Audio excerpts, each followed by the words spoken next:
In the heart of Victorian London, where horsemen paraded along Rotten Row and ladies whispered behind silk fans, one woman ruled without a crown. She was Catherine Walters, courtesan, rider, and the secret obsession of England's elite. But behind her elegance lay the untold story of a society that condemned her in daylight, while worshipping her in the shadows. London, 1860. The first sound is not the voice of the city, but the slow rhythmic thunder of hooves. At dawn, Hyde Park is a theatre of mist, the Serpentine lying still as a sheet of tarnished silver, the trees whispering with the damp weight of fog. From the haze, the faint outlines of riders emerge, dark silhouettes gliding down the famous track of Rotten Row. Their forms grow clearer with every pounding hoof. Men in top hats, women in stiff habits, the parade of fashion and wealth beginning its ritual before the rest of the city even wakes. And then she appears. The crowd does not part for her. Rather, it seems to tilt toward her as if compelled by an invisible hand. Catherine Walters, Skittles to those who whisper her name in salons and smoking rooms, rides astride a chestnut mare, velvet reins loose in her fingers. She is not the most expensively dressed of the morning riders, nor the highest born. Yet all eyes follow her as though she were. Her habit is of the finest cut, deep shadowed green velvet that clings to her frame with dangerous precision. The line of her back is proud, her head tilted just enough to display both mastery and dismissal. To watch her ride is to watch a lesson in poise, her body in harmony with the animal beneath her, her movements so fluid that the very idea of effort disappears. It is elegance made flesh, a voice, unseen, eternal, the narrator of London itself, speaks over the scene. They called her Skittles, as if such a name could contain her. Catherine Walters, daughter of Liverpool poverty, mistress to princes, queen of the demimonde. In her velvet saddle she ruled Rotten Row, the grand promenade of the Victorian elite. Men followed her with eyes aflame, women studied her with envy sharpened into hatred. Yet what they admired was not merely beauty, it was defiance, it was the scandal of grace where no grace should have been.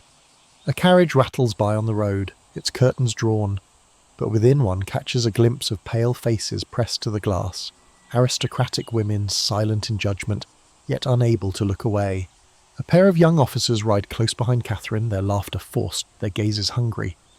Across the row, an older lord leans upon his cane and mutters to his companion. She rides like a goddess, damn her! But the goddess is also a courtesan. That is the scandal of it. In an age that preaches chastity and restraint, where the queen herself is enshrined as the emblem of domestic virtue, this woman, a courtesan, dares to ride openly among dukes and bankers as though she belonged. This hypocrisy is exquisite. These same men who cluck about morality in Parliament will, at night, send carriages to her door.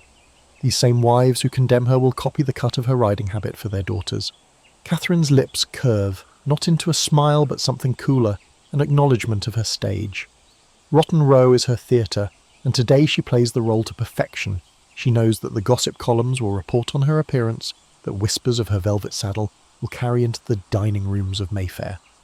Every stride of her mare is an investment, every turn of her head a performance.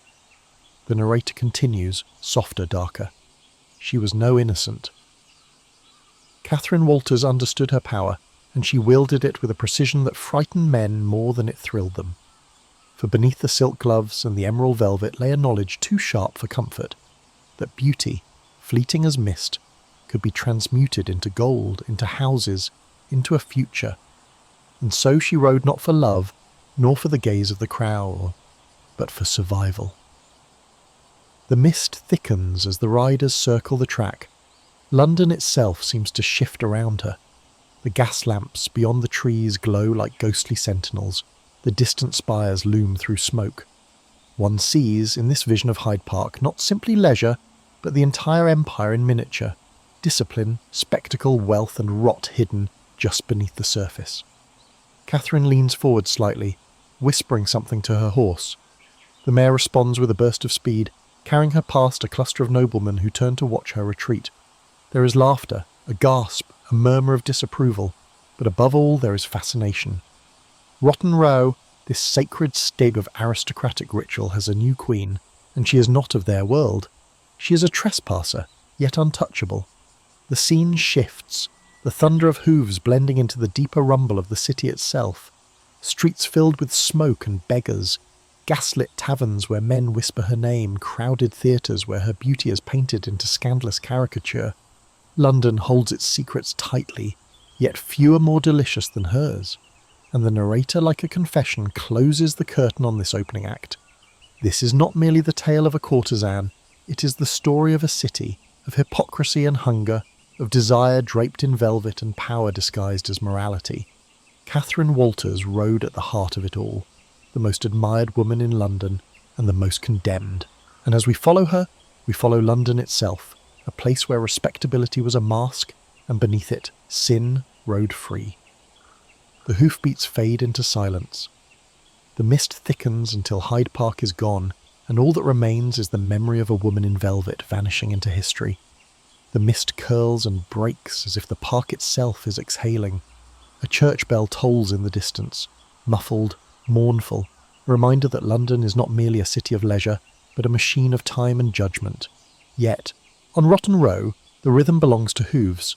The riders, arrayed in a spectrum of silks and satins, exchange clipped greetings as their horses prance and snort. This is not exercise, it is ritual, a parade of reputation.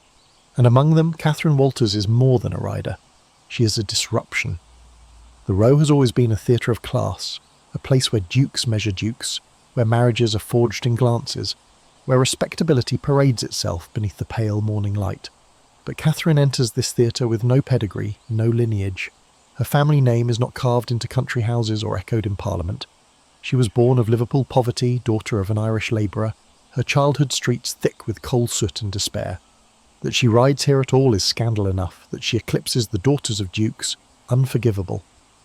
And yet, as her mare shifts beneath her, Catherine sits with a composure that mocks those who watch her.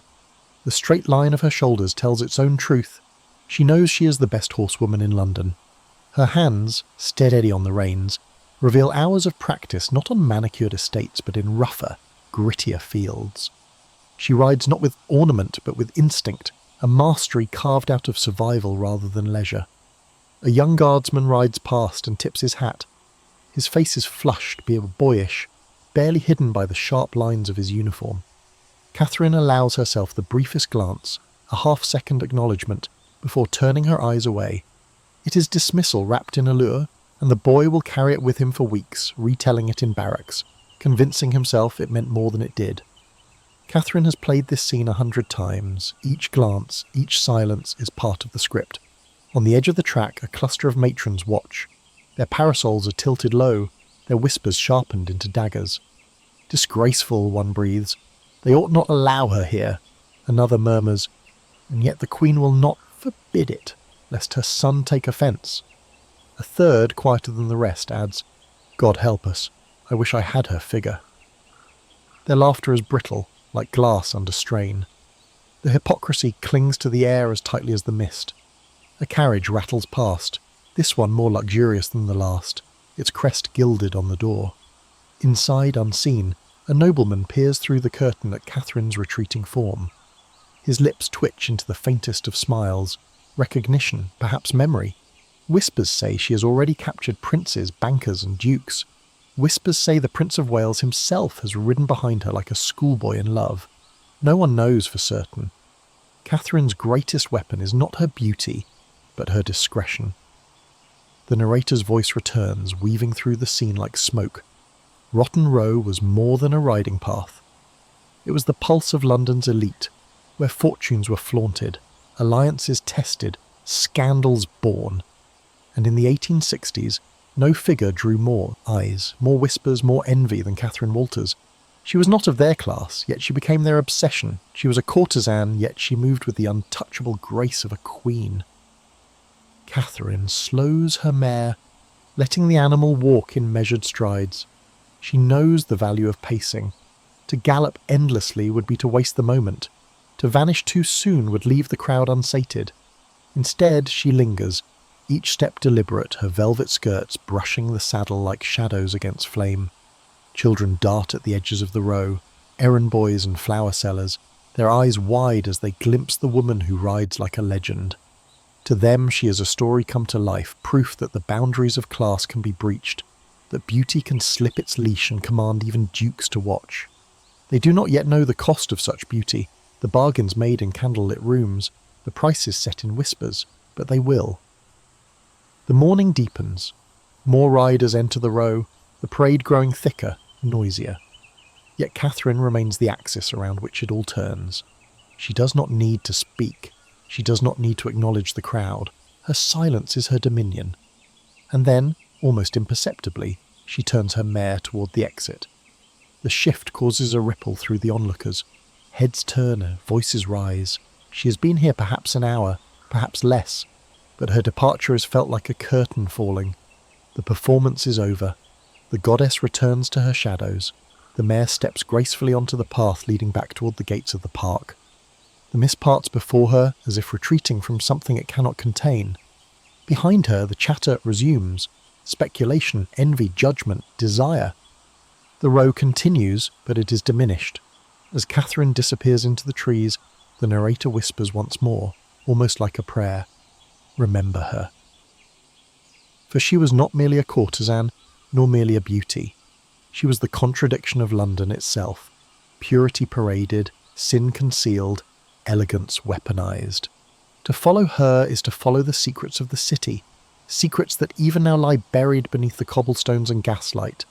She is the velvet shadow of empire, and this is her story. The camera lingers on the empty track. The mist drifts back in, swallowing the hoofprints, erasing the evidence. Only the memory remains, a woman in velvet riding like a queen in a world that would never let her be one. Fade to black. The fog over Hyde Park lifts, and with it the city reveals itself. London, mid-19th century, a sprawl of smoke and ambition, its skyline a jagged silhouette of spires and chimneys. From the clock tower of Westminster to the labyrinth of alleys in Whitechapel, the city groans with power, industry and hunger. Here, in the beating heart of empire, the world's riches converge. Ships unload silks and spices at the docks, bankers gamble fortunes in the city, and aristocrats strut their names in Parliament. London is the capital of the 19th century, but beneath its grandeur lies a different truth, one woven into the very cobblestones. It is a truth of double lives and double faces. Respectability is the mask the Victorians wear, and hypocrisy is the price they pay to keep it fastened. By day, the city proclaims morality.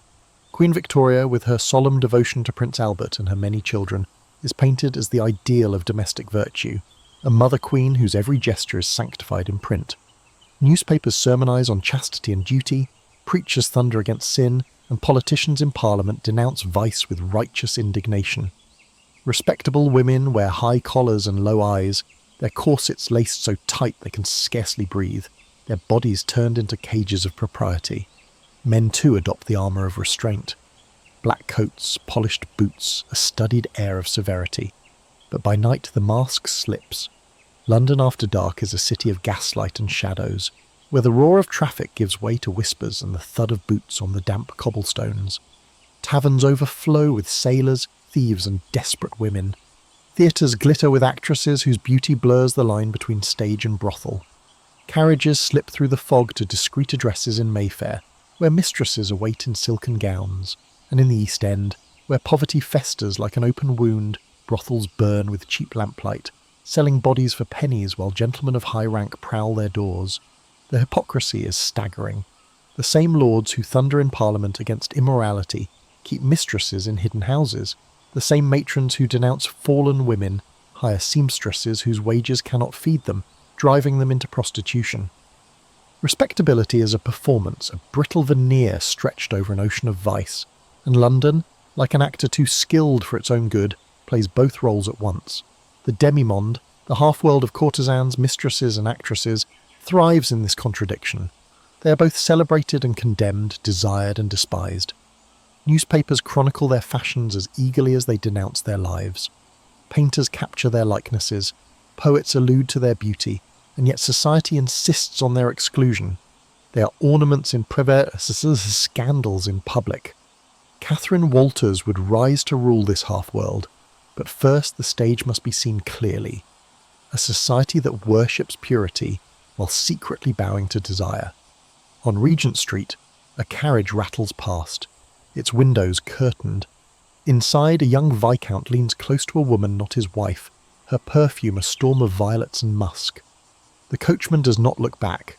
Discretion is part of his wage. Across the city in Clerkenwell, a preacher rails against immorality, his voice echoing through a crowded chapel. But as the congregation disperses, he lingers at the doorway, his eyes following a young girl who cannot be more than 16. The contradictions run deeper still. Prostitutes are condemned as fallen, yet they are indispensable to the very men who condemn them. Respectable wives, often forced into loveless marriages, look away while their husbands indulge in the demi-monde. Society is addicted to scandal, it both despises and consumes it, like a drug that poisons even as it satisfies. The press feeds this hunger. London's gossip columns are a theatre of their own, where names are hinted, reputation shredded, and beauty immortalised in print. Courtesans are transformed into public figures, their riding habits and dinner gowns described in the same breath as their rumoured liaisons. Respectability is maintained not by purity but by discretion. What is hidden is permitted, what is revealed is ruin. And so the city becomes a masquerade.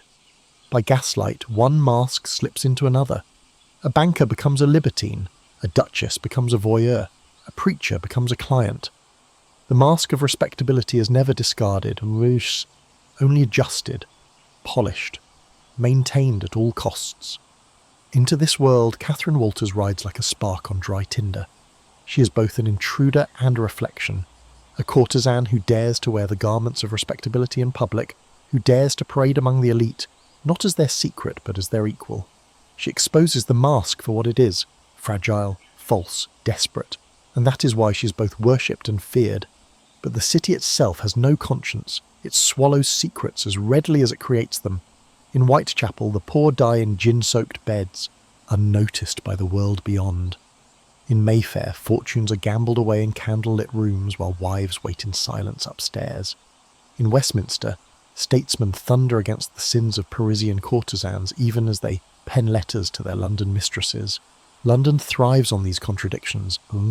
Without them, it would crumble. The narrator's voice, heavy as the tolling bell of St. Paul's, cuts through. Respectability was the creed of an empire, but hypocrisy was its true faith.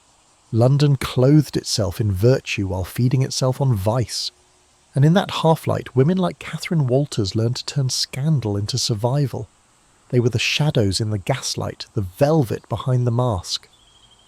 The camera drifts across the city, from the smoke-wreathed docks of the Thames to the glittering chandeliers of Mayfair drawing rooms. Everywhere the mask is present.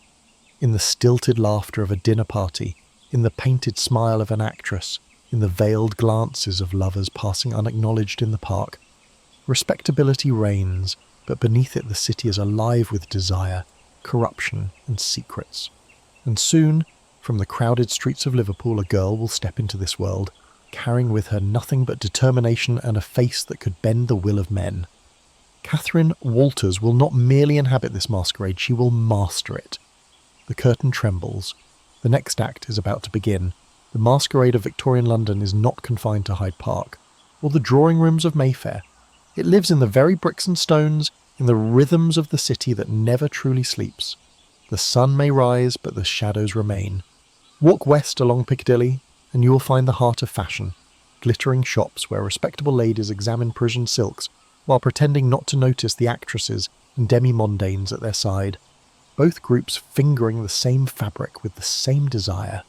Step east past the Strand, and the city grows dirtier, its alleyways cluttered with market stalls, costermongers and barefoot children.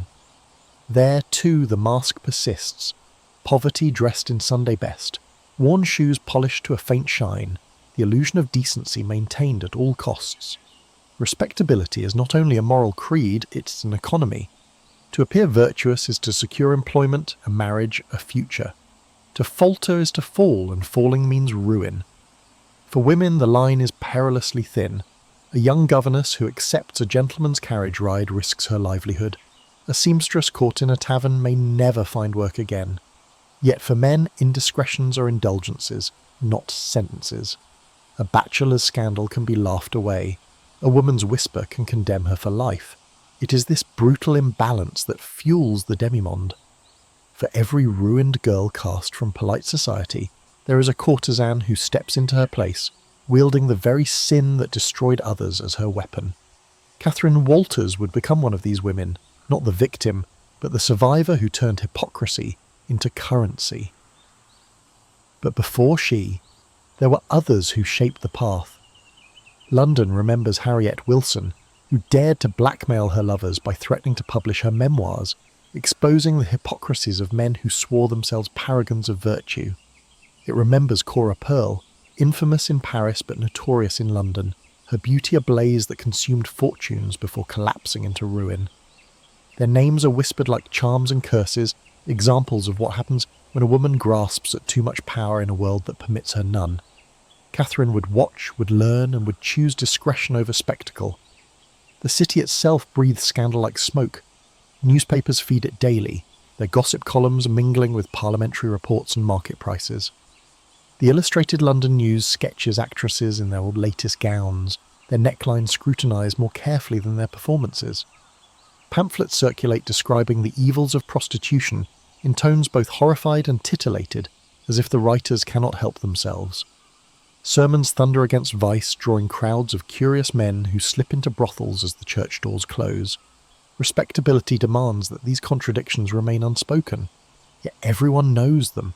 Carriages that stop discreetly outside the Albany at midnight, letters written in disguised hands, jewellery purchased in Bond Street and never seen on a wife's finger. The city thrives on these transactions. The demimonde is its circulatory system, invisible but vital, carrying desire through the veins of empire. And it is not merely lust that fuels it. Power itself is implicated. Behind closed doors, deals are whispered between men in the company of courtesans. Wars are discussed in boudoir, financial arrangements are sealed with champagne. The mask of respectability insists that women have no voice in politics, yet in private their influence bends the will of those who govern. Catherine Walters will become one of these silent participants, shaping men who in turn shape the empire. But the cost is constant vigilance. One misstep, one scandal too vividly revealed, and the mask cracks. Society will forgive men their sins, but never women. The fate of the fallen woman haunts every alley. Gin-soaked mothers collapse in gutters, their children sold into workhouses. Prostitutes of the East End die nameless, their bodies unclaimed. Respectability does not pity them. It uses them as cautionary tales. The mask must always have its shadows, its victims. Without them, how could the virtuous measure their virtue? The narrator's voice lowers, almost conspiratorial. Victorian London was built on a lie. A lie spoken in sermons, written in newspapers, stitched into the very clothes its citizens wore. Respectability was a mask, flawless in daylight, but slipping always in the dark. And behind that mask, the city's true face leered, hungry, grasping, unsatisfied. It was in that half-light that Catherine Walters would find her place. She would not tear away the mask, she would wear it better than those who condemned her.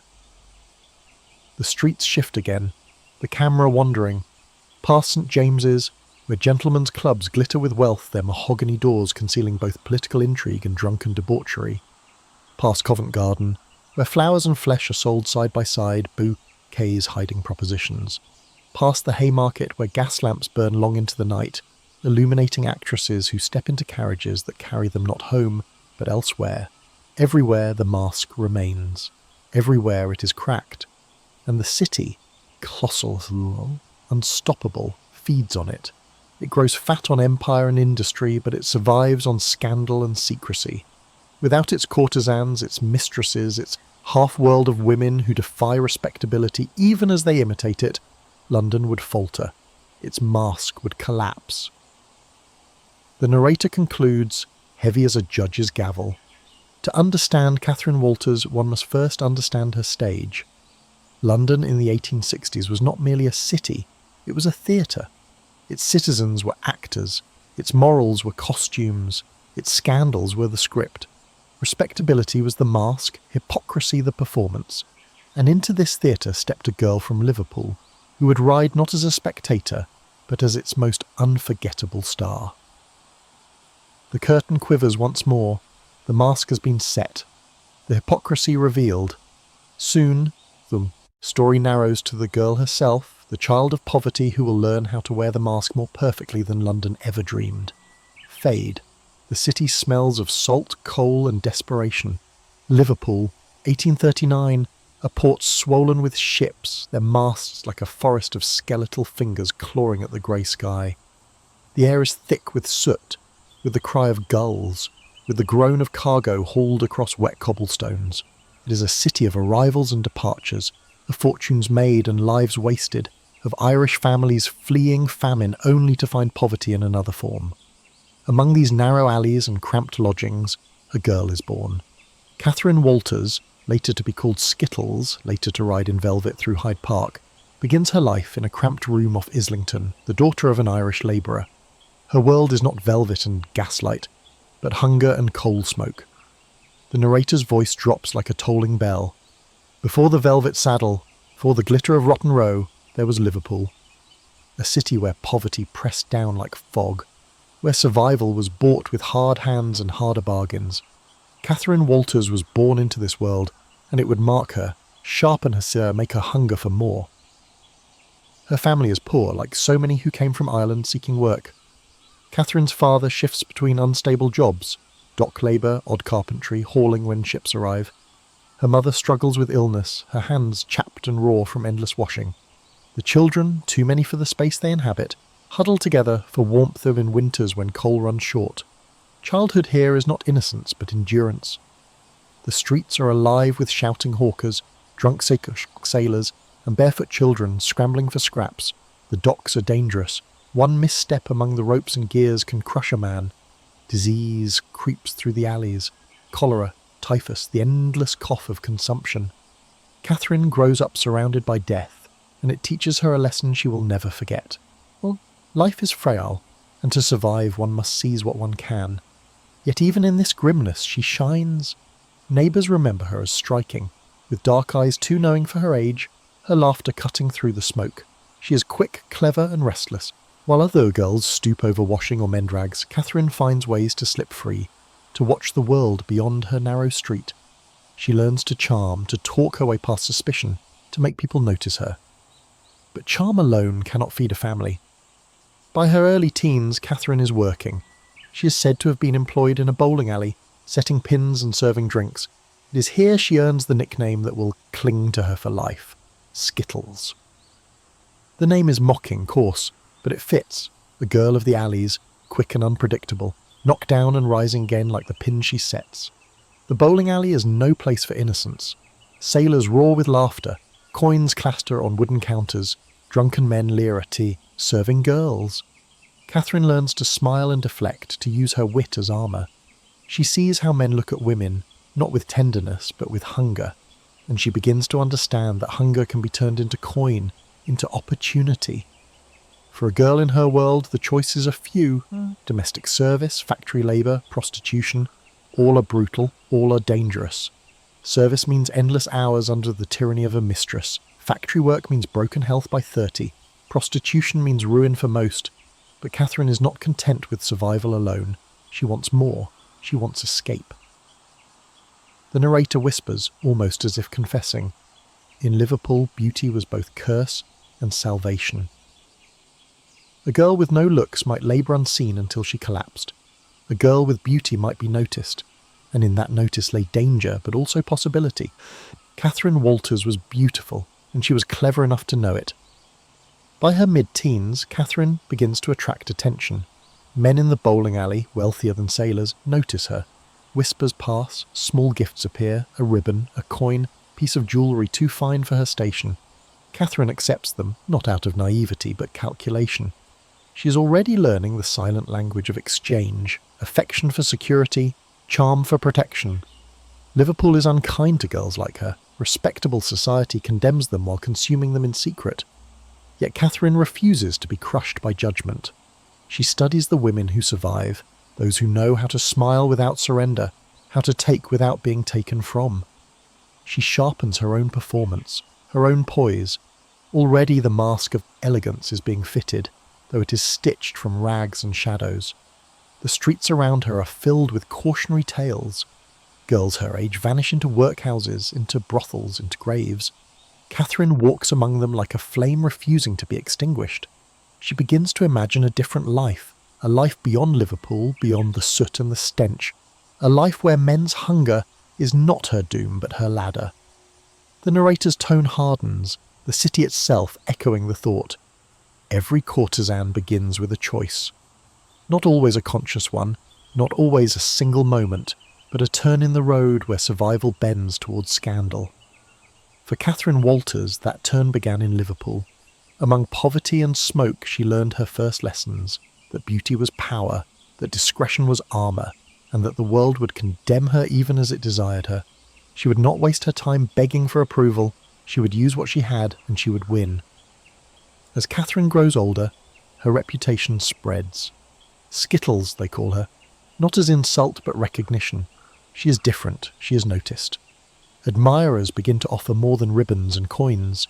They offer carriage rides, new gowns, better lodging. For the first time she tastes the possibility of freedom. Freedom not from men, but through them. And so by her late teens, Catherine makes her choice. Liverpool cannot contain her. Its poverty, its dangers, its hopelessness, she will leave them behind.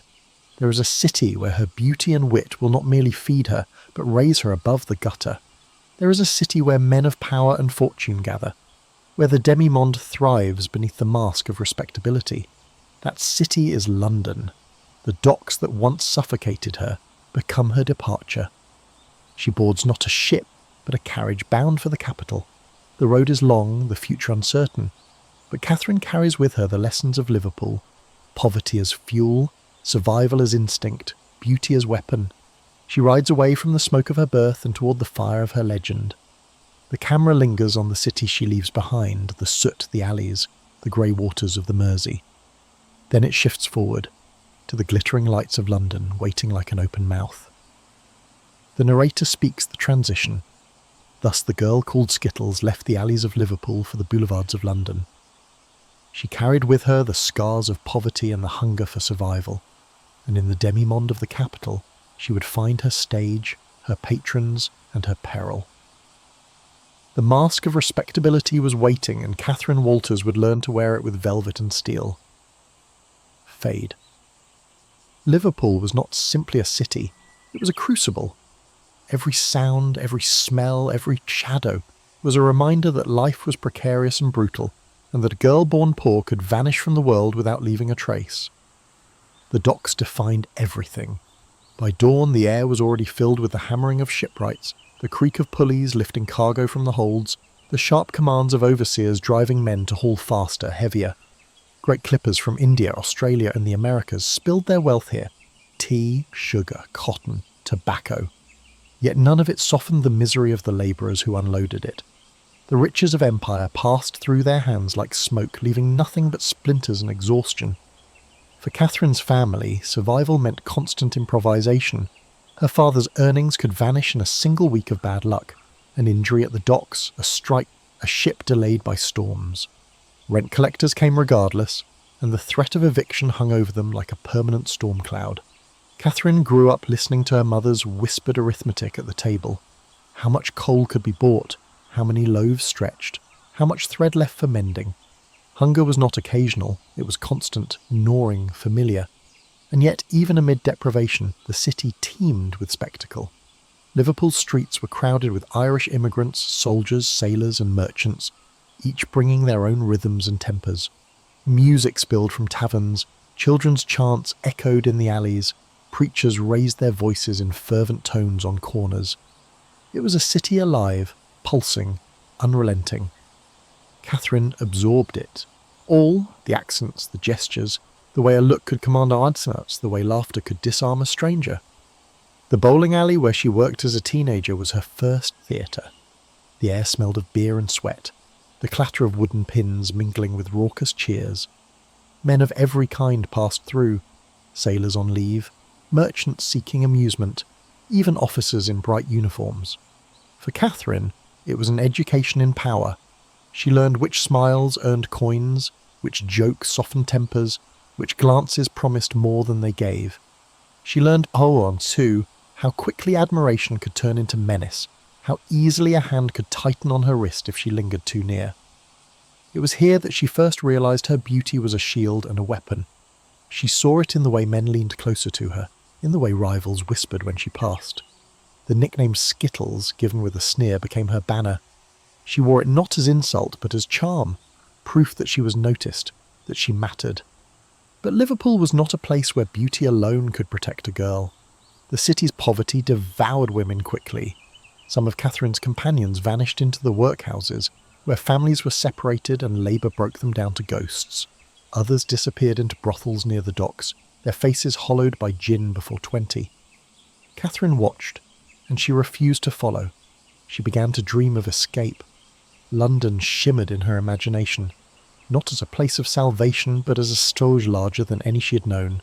Stories of the capital reached even the alleys of Liverpool, Rotten Row, where the finest horses trod, Covent Garden, where music and scandal mingled, Mayfair, where fortunes glittered like stars. It was a city where beauty could be currency, where wit could carve a place in salons, where a woman might not be trapped by birth but could reinvent herself entirely. Yet escape required more than dreams. Catherine had to cultivate a weapon sharper than charm. She taught herself discretion, the art of silence, of knowing what not to say. In Liverpool, gossip ruined reputations. In London, it could destroy lives.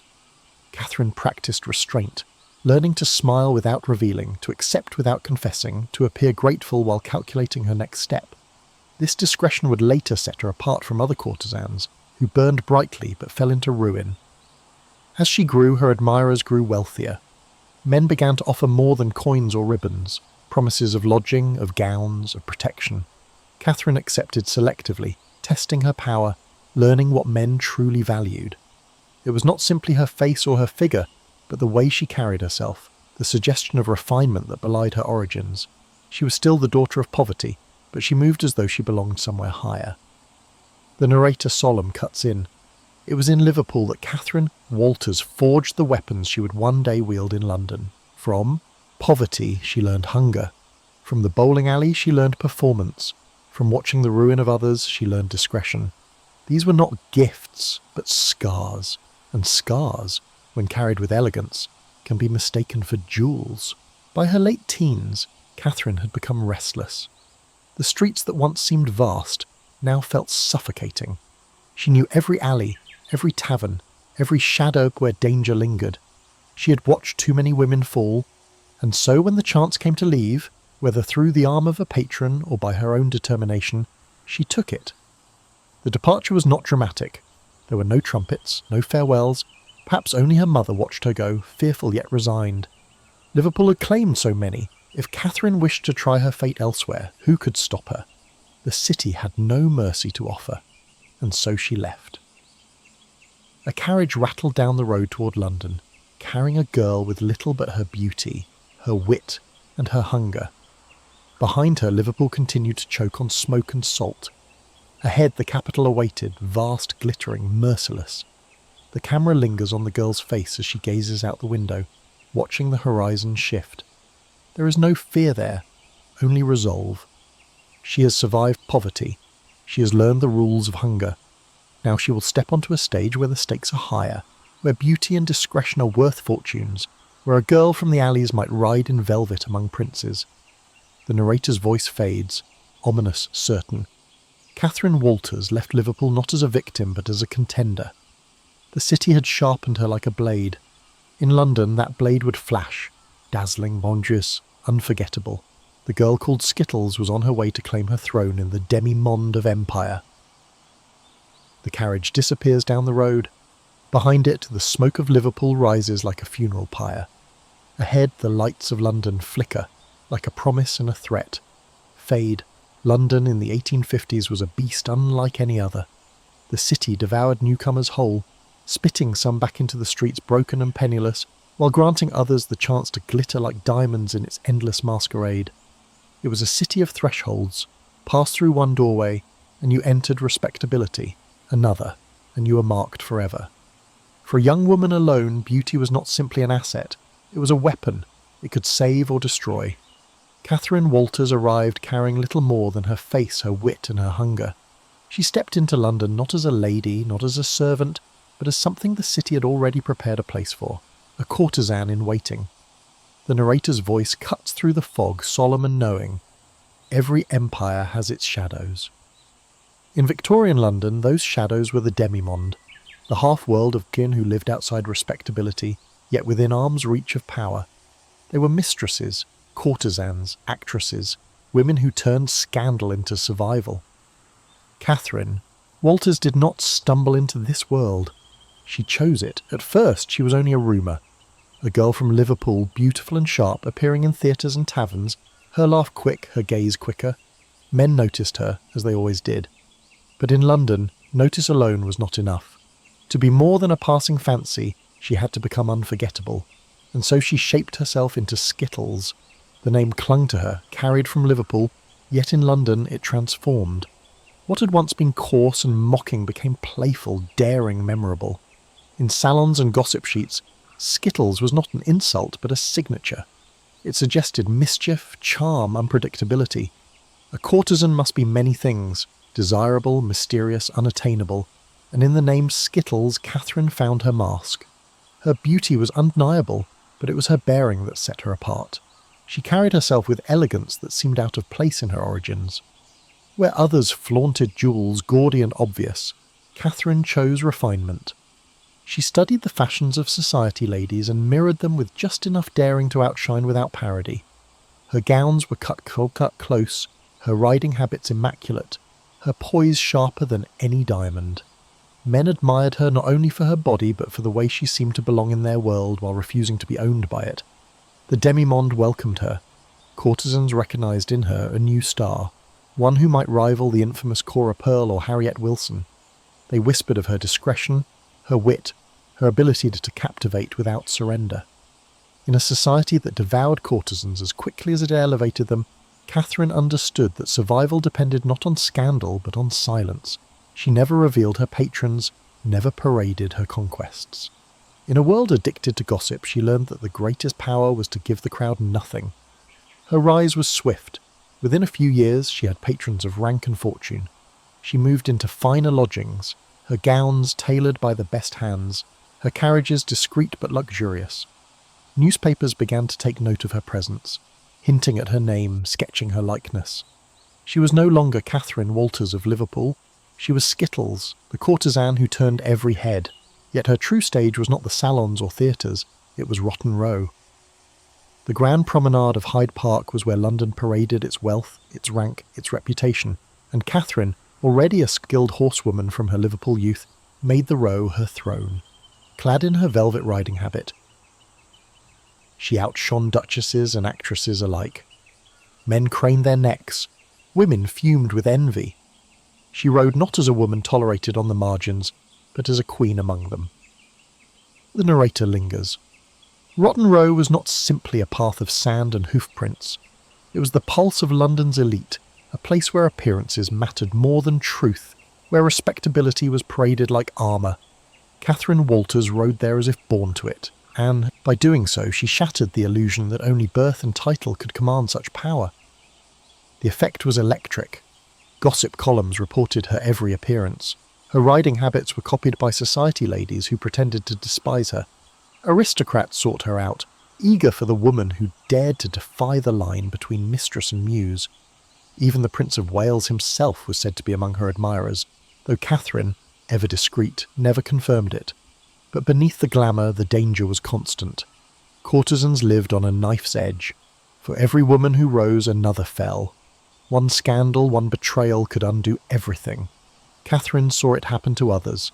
Harriet Wilson, who exposed her lovers in her memoirs, was ruined by the very honesty that made her infamous. Cora Pearl, the glittering star of Paris, was adored until extravagance consumed her. Catherine would not make their mistakes. She built her power not on excess, but on restraint. Discretion became her armour.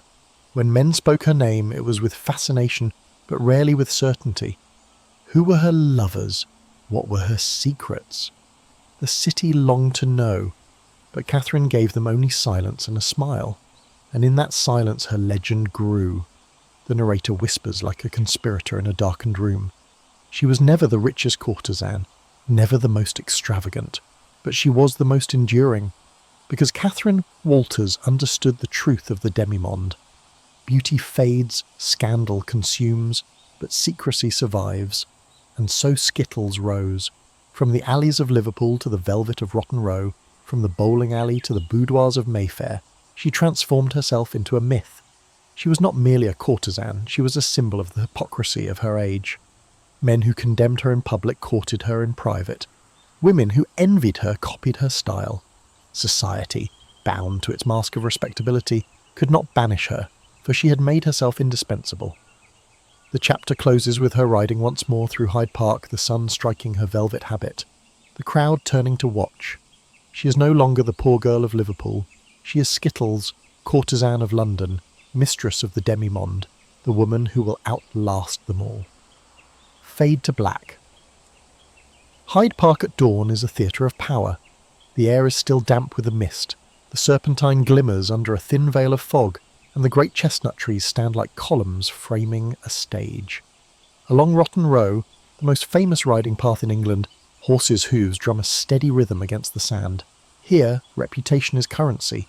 To be seen on the Row is to declare oneself part of London's elite, and to be ignored is to admit defeat. It is a ritual that repeats every morning.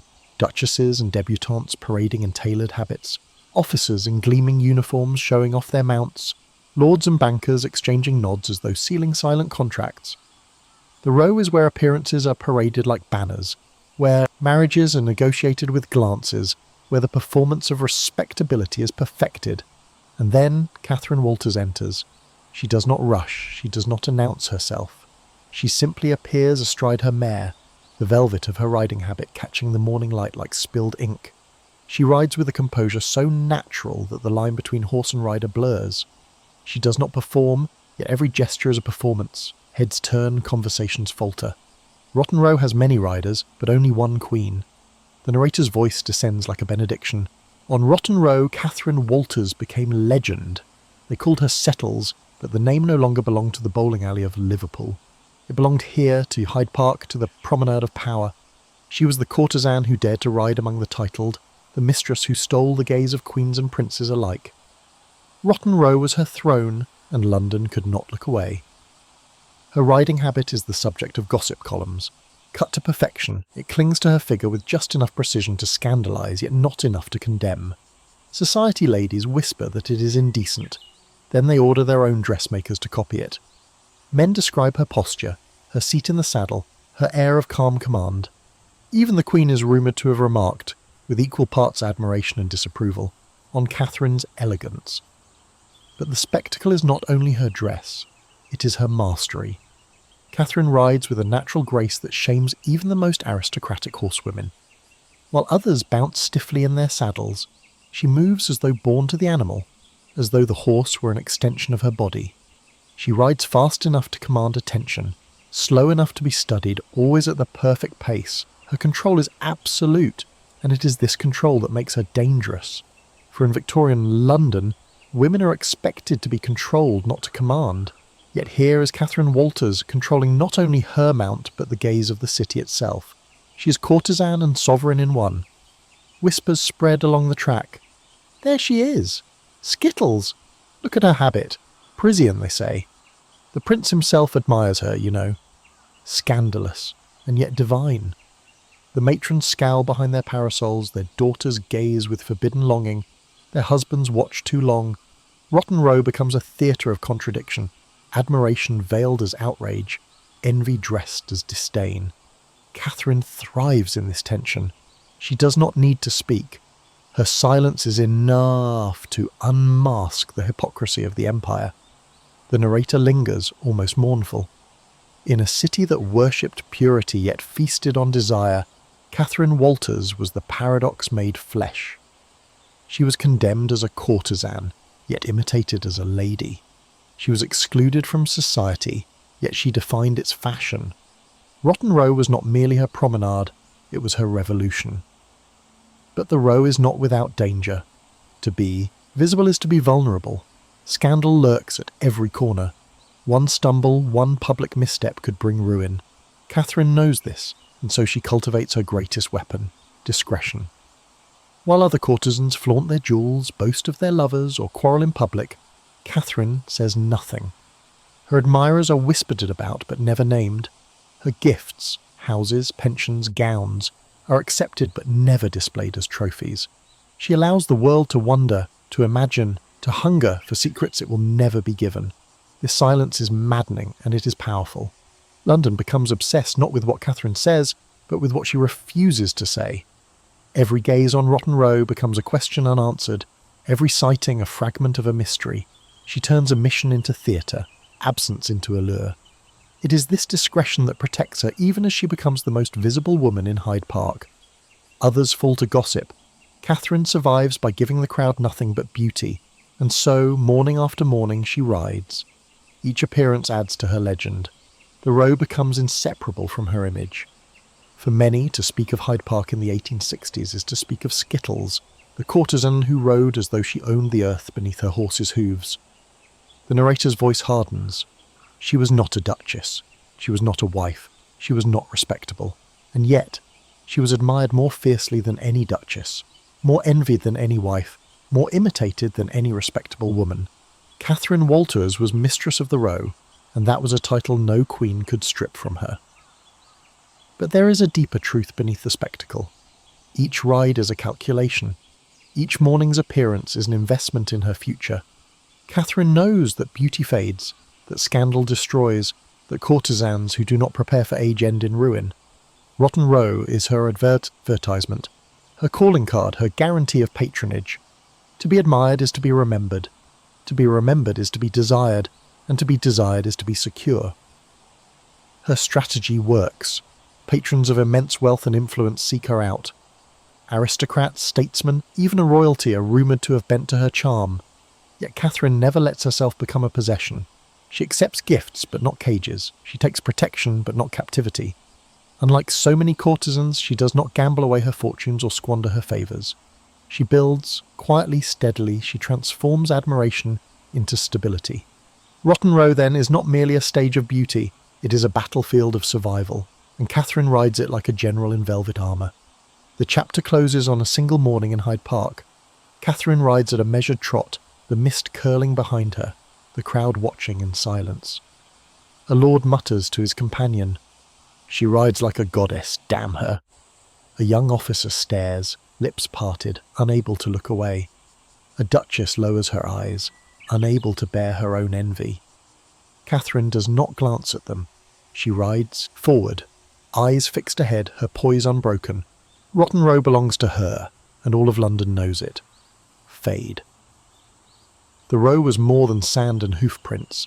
It was a mirror, reflecting every contradiction of Victorian London. Here the aristocracy paraded its elegance, yet its secrets were always just beneath the surface. The young guardsman who rode with perfect posture had likely left a mistress in Mayfair that morning. The duchess who smiled at acquaintances might be plotting her daughter's marriage to a man twice her age. The banker who tipped his hat to an officer was gambling fortunes on railways that could collapse tomorrow. Rotten Row was a theatre where everyone performed, but only a few commanded the audience, and none commanded it more completely than Catherine Walters. She never arrived too early, when the Row was sparse and quiet. She never lingered too late, when exhaustion dulled the crowd. Instead, she chose her moment, the precise hour when the promenade was at its peak, when the most eyes could see her. Timing, like everything in Catherine's life, was deliberate. Her horse was always magnificent. A chestnut, a bay, sometimes a black stallion whose sheen caught the light like polished coal. She selected mounts not only for strength but for beauty, for the way their muscles rippled beneath her, for the sound of their stride. She was not merely riding, she was conducting an orchestra of hoofbeats and silk. The effect on onlookers was mesmerising. Young officers whispered bets on who might win her favour. Aristocrats measured themselves against each other by how close they could ride beside her. Artists sketched her in secret, capturing the curve of her habit, the tilt of her chin. Newspapers, starved for gossip, described her presence in coy paragraphs. A certain lady of enviable elegance was observed on the Row this morning, her habit the very picture of Parisian cut. Everyone knew who they meant. The wives and daughters of the elite felt the sting most acutely. They were bound by the suffocating codes of propriety, their habits designed to conceal rather than reveal, their gestures trained into modesty. And yet here was Catherine Walters, a courtesan, flaunting a freedom they could never claim. They condemned her with sharp tongues, but they studied her with sharper eyes, memorizing every detail of her appearance. Dressmakers across London received urgent orders. Make me a habit like Skittles wears. Even Queen Victoria could not remain untouched. Though her disdain for courtesans was legendary, she is said to have remarked on Catherine's elegance, noting that no society lady rode with such natural grace. It was the highest and most grudging form of flattery. Catherine had achieved the impossible. She had been noticed by the sovereign, not as scandal, but as spectacle. The narrator's voice cuts in, heavy and reflective. On Rotten Row, Catherine Walters committed her most audacious act. She did not hide. She did not cower. She paraded herself openly among those who despised her kind. In doing so, she exposed the truth of Victorian society, that beauty and elegance mattered more than birth, that desire was stronger than morality, that the mask of respectability was nothing more than a costume. But her mastery of the Row was not mere arrogance, it was strategy. Every appearance was a negotiation, every ride a transaction. By being seen, she advertised herself, not as an object for purchase, but as a woman whose presence was priceless. To ride beside her was a privilege, to be acknowledged by her was a conquest, to be ignored by her was humiliation. Catherine understood this economy of attention, and she wielded it like currency. Her silence was equally deliberate. Others in the demimonde courted scandal, flaunting jewels and naming lovers, chasing notoriety until it consumed them. Catherine refused. She smiled, but she never revealed. She accepted gifts, but she never paraded them. She allowed rumours to bloom unchecked, knowing that speculation was more powerful than confirmation. In a world addicted to gossip, she gave the crowd nothing but mystery. And so Rotten Row became her empire. She was not the wealthiest courtesan in London, nor the most flamboyant, but she was the most enduring, because she understood that the Row was not merely a promenade, it was a stage upon which one could write a legend. One morning, as the mist lifted to reveal a pale sun, Catherine guided her horse at a steady trot down the centre of the path. Conversations faltered as she passed. A young guardsman doffed his cap, his cheeks flushed. She inclined her head ever so slightly, and he would remember that glance for the rest of his life. A lord muttered to his companion, "By God, she rides like a goddess," though his wife scowled in silence. A painter sketched furiously from the shadow, his pencil trembling with the urgency of capturing her poise. Catherine gave them nothing more, no smile, no laugh, no invitation. Only the sight of her, framed by velvet and horseflesh, gliding past like a vision. And in that restraint lay her genius. The Row was not always kind. Whispers of resentment swirled constantly. Some muttered that she should be barred, that courtesans had no place among the daughters of dukes. Others scoffed that her fortune would not last, that she would fall, as all such women eventually did. Yet none of them could deny her presence. Day after day, season after season, she returned. She endured while her critics aged, faded, disappeared. The narrator lowers his tone, almost reverent. To endure is rarer than to dazzle. Many courtesans burned brightly, consuming fortunes in jewels and scandal, only to vanish when youth fled. Catherine Walters chose another path. She chose survival. She built her legend not on extravagance but on elegance, not on confessions but on silence. And it was on Rotten Row that she perfected this art. By the end of the 1860s, Catherine Walters was inseparable from Hyde Park. She was as much a landmark as the Serpentine, as iconic as the Great Plane Trees.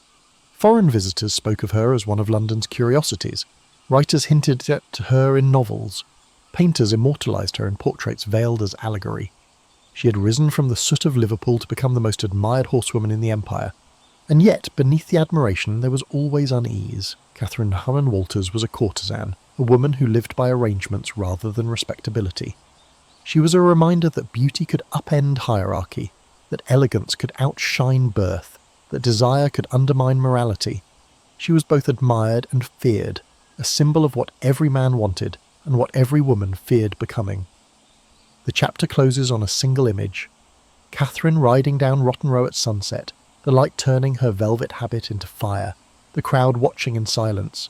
She is untouchable, unapproachable, unforgettable, mistress of the Row, fade. Behind the velvet curtain of Rotten Row, another world awaited. One hidden from the public gaze, spoken of only in whispers. If Hyde Park was Catherine Walter's throne, then the drawing rooms and boudoirs of Mayfair were her battlefield.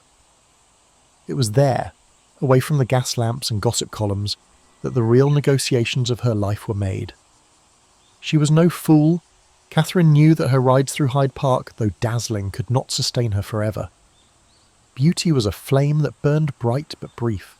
Admirers came and went, gossip faded, but influence, the quiet, steady weight of wealth and protection, could last a lifetime if she managed it wisely. Other courtesans squandered their fortunes in jewelled excess, chasing notoriety until ruin devoured them. Catherine chose another path. She would transform desire into independence. The narrator's voice drops like a confidante's whisper. She was courtesan and businesswoman in one. Catherine Walters did not give herself freely, nor did she sell herself cheaply. She chose. She calculated. She understood that every arrangement was a contract, and she ensured the contract favoured her. Her lovers were not the fumbling boys who once watched her in Liverpool. They were men of stature, lords with estates, magnates with fortunes, officers with titles, even princes with crowns in waiting. Each came to her with hunger, but Catherine demanded more than desire. She demanded security. Among her admirers was the Prince of Wales himself, the future King Edward VII. It was said he rode behind her in Hyde Park like a schoolboy, dazzled by her poise. He was the playboy prince, eager for diversion, hungry for pleasures denied him by the rigid court of his mother. Catherine, discreet as always, gave the gossip writers nothing. But the whispers persisted, that the heir to the throne had bent his will to Skittles. True or not, the rumour alone elevated her beyond the reach of most courtesans. Others followed, lords who furnished her with houses, bankers who offered pensions, officers who adorned her with jewels. Yet Catherine never allowed herself to become dependent on one man. She shifted with precision, moving from patron to patron, not out of scandal but strategy. Each arrangement was timed, each exit orchestrated, leaving her reputation intact and her independence secure. One lord, so the story goes, offered her a townhouse in Mayfair. Another settled a pension that ensured she would never know poverty again. A foreign nobleman sent her horses of unmatched breeding, ensuring her supremacy on Rotten Row. Catherine accepted each gift with grace, but never with submission. She remained mistress, never possession. The narrator's tone sharpens, almost admiring. Many courtesans became kept women, trapped, pampered, dependent. Catherine Walters became something else. She was the keeper. She kept her silence, she kept her dignity, and above all she kept her freedom. Her discretion was legendary. Unlike Harriet Wilson, who published her scandalous memoirs, Catherine never revealed her lovers' names. Unlike Cora Pearl, who flaunted her extravagance, Catherine cultivated restraint. This secrecy became her armour, shielding her from the ruin that destroyed so many of her peers. Men trusted her because she never betrayed them. Society tolerated her because she never forced it to confront the truth. Yet her influence was undeniable. In candle-lit rooms, men of power bent their heads close to hers, whispering secrets of Parliament and empire. Some sought her counsel, others her laughter, others the illusion of love. Catherine listened, smiled and remembered. She was never simply decoration, she was presence, intelligence, a reminder that women barred from politics could still shape the men who ruled. The demi-monde thrived on these hidden currents. Courtesans like Catherine were the invisible threads binding the tapestry of power, unseen, unacknowledged, but indispensable. Their beauty softened tempers, their wit inspired decisions, their discretion protected reputations. They were both muse and confessor, both temptation and refuge. Catherine embodied all of this, and she did it without ever allowing herself to be consumed. Her legend grew. Men spoke her name in clubs and barracks, never too loudly, but always with awe. Women whispered it in drawing rooms, half with envy, half with disdain. Painters captured her in portraits veiled with allegory, as goddess, as huntress, as muse, while society pretended not to recognize the face beneath the myth. She became both presence and absence, both reality and rumour. But Catherine herself remained grounded in the lessons of Liverpool. She never forgot the poverty of her childhood, the hunger that had once gnawed at her bones. She saved, she invested, she ensured that when beauty dimmed, she would not fall. While others burned themselves to ash, Catherine Walters built a future of quiet security. The narrator concludes, solemn and precise, her lovers were many, but her ruin was none. Catherine Walters turned desire into contract, affection into currency, scandal into silence. She was courtesan, yes, but she was also sovereign, ruling her own fate in a world that sought to consume her. Princes may have loved her, lords may have envied her, but in the end she belonged only to herself. And so, behind the thunder of hooves on Rotten Row, behind the gossip columns and envious glances, Catherine Walters constructed her true empire, not of titles or jewels, but of independence. She was no man's mistress, she was her own. Fade. Desire in Victorian London was never free. It was measured, weighed, negotiated like any other commodity. Behind the glitter of Hyde Park, behind the chandeliers of Mayfair and the gaslight of Covent Garden, lay a hidden economy, an empire of contracts written not in ink, but in whispers, not on paper, but in velvet sheets. Catherine Walters understood this economy better than most. The narrator's voice enters like a conspirator. The demi-monde was built on bargains. Every house, every jewel, every pension was the residue of a contract, not signed, but lived. Catherine Walters did not merely accept these bargains, she mastered them. The arrangements were simple in form, devastating in consequence. A wealthy man desired beauty, companionship, discretion. A courtesan desired protection, luxury, security. The two entered into an unspoken contract. She would adorn his life, he would finance hers. For many, this bargain was brief, collapsing under jealousy or debt. But Catherine made hers endure. Her negotiations were legendary. She was never desperate, never reckless. She chose her patrons with care, selecting men whose wealth was stable, whose influence was lasting, whose gifts were not fleeting gestures but permanent securities. While others accepted extravagant dinners or jewels that could be sold only once, Catherine demanded pensions, deeds, annuities. She turned temporary passion into lifelong safety. One story tells of a nobleman who, smitten with her presence, offered her a carriage lined with silk and a team of matched bays. Catherine smiled, accepted, and then quietly ensured the arrangement included a generous annual allowance. Another tale whispers of a foreign prince who gave her a necklace of pearls. Catherine thanked him sweetly, but persuaded him also to settle her with a house, one that remained hers long after he returned to his homeland. Her genius was subtlety. She never asked crudely, never appeared mercenary. She wove her requests into affection, making generosity seem natural, inevitable. Men left her presents believing they had offered gifts of their own accord, when in truth she had orchestrated every detail. The narrator lingers, admiring. It was not beauty alone that made Catherine Walters powerful. It was the art of negotiation, the alchemy of turning passion into permanence. Where others squandered, she secured. Where others begged, she bargained. She turned the fleeting heat of desire into the cold certainty of coin. In this hidden economy, houses were love letters, pensions were vows, and jewels were signatures.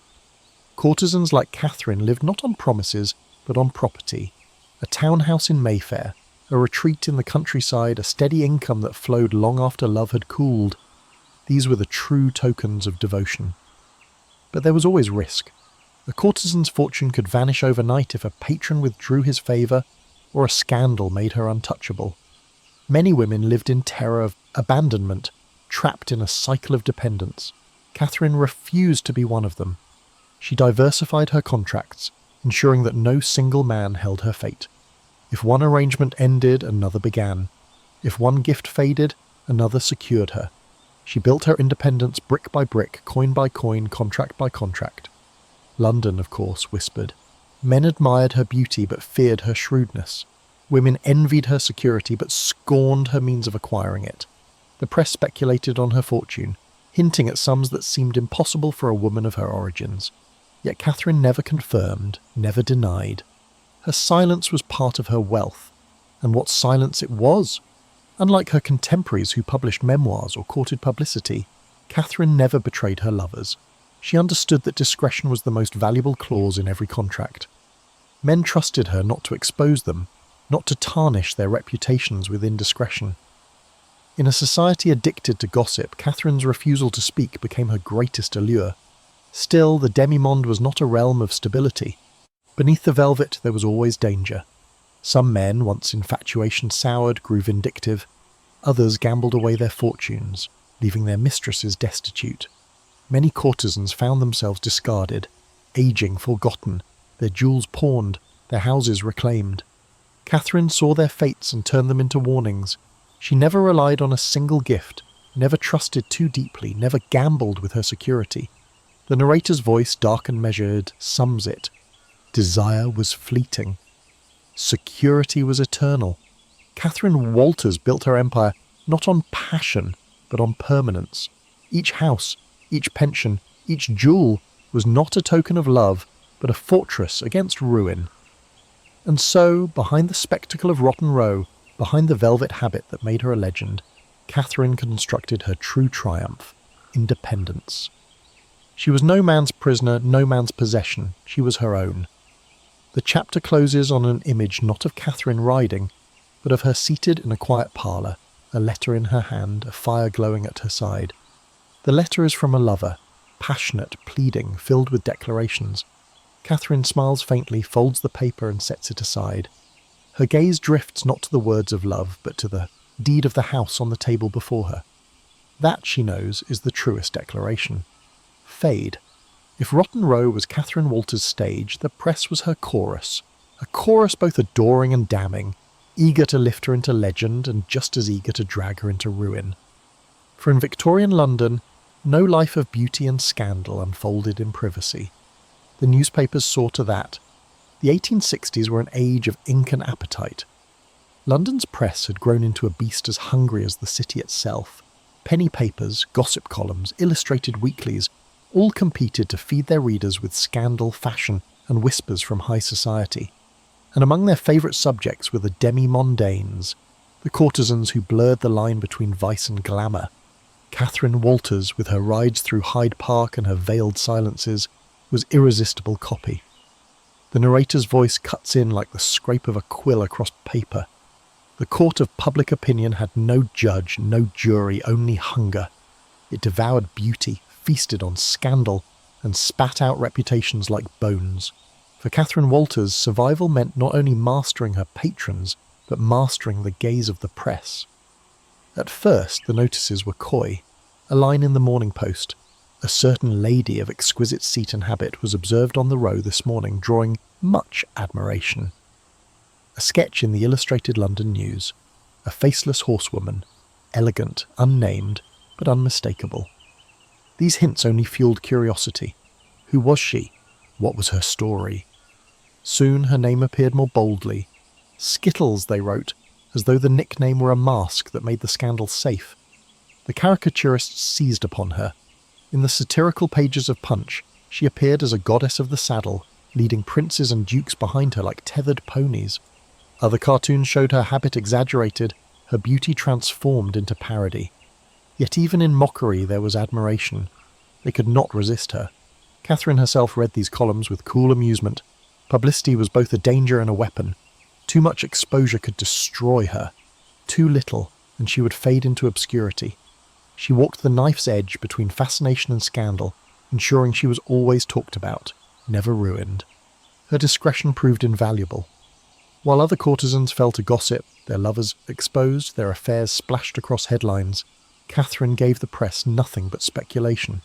They wrote endlessly of her, but they could never prove anything. Each rumour they published only deepened her mystery. The narrator leans closer as if sharing a secret. In an age addicted to scandal, Catherine Walters offered the most intoxicating drug of all. Suggestion. The press could hint, could whisper, could mock, but they could never reveal, and in that stimulant she became myth. But public fascination was a double-edged sword. Respectable society, or at least its matrons, seethed at her prominence. They clipped the articles, scowled at the sketches, and demanded to know why a courtesan should be elevated to such attention. Their outrage only fed the fire. The more they condemned her, the more the city wanted to see her. Meanwhile, artists and writers found inspiration in her presence. Painters depicted elegant horsewomen with Catherine's unmistakable figure, though they swore the likeness was coincidence. Poets hinted at her in verses of unattainable beauty. Playwrights slipped references to a certain lady of the Row into comedic dialogue. She became a cultural ghost, haunting the imagination of the city, yet the court of public opinion was fickle. It built idols only to tear them down. Catherine watched as other courtesans were destroyed by scandal, their jewels pawned, their reputations blackened, their names turned into warnings. The press that once adored them grew merciless, exposing debts, betrayals, illnesses. What had been glamour became tragedy. Catherine refused to play their game.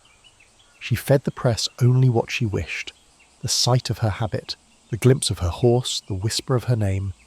No more, no confessions, no memoirs, no drunken outbursts. In a world addicted to gossip, she survived by becoming unreadable. The narrator, solemn, concludes, "The court of public opinion is a fickle sovereign. It crowns and it condemns, it loves, and it destroys." Catherine Walters bent to it just enough to endure, never enough to fall. In the silence she cultivated, she became untouchable, and that silence, that refusal to betray herself, is why her legend remains. The chapter closes with the image of a newspaper page, the ink still wet, a sketch of a horsewoman in velvet habit riding down Rotten Row. Beneath it a caption, "Skittles again seen upon the row, admired by many, envied by all." The page flutters in the wind, torn loose, drifting into the gutter, while above Catherine herself rides past in silence, untouched by the ink that seeks to define her. Fade. The demi-monde glittered like a chandelier, brilliant, fragile, doomed to shatter. Its women were the muses of artists, the obsession of princes, the whispers of parliament. They dined on oysters and champagne, wore gowns threaded with silver, and reclined in carriages finer than those of duchesses. Yet beneath the shimmer lay peril.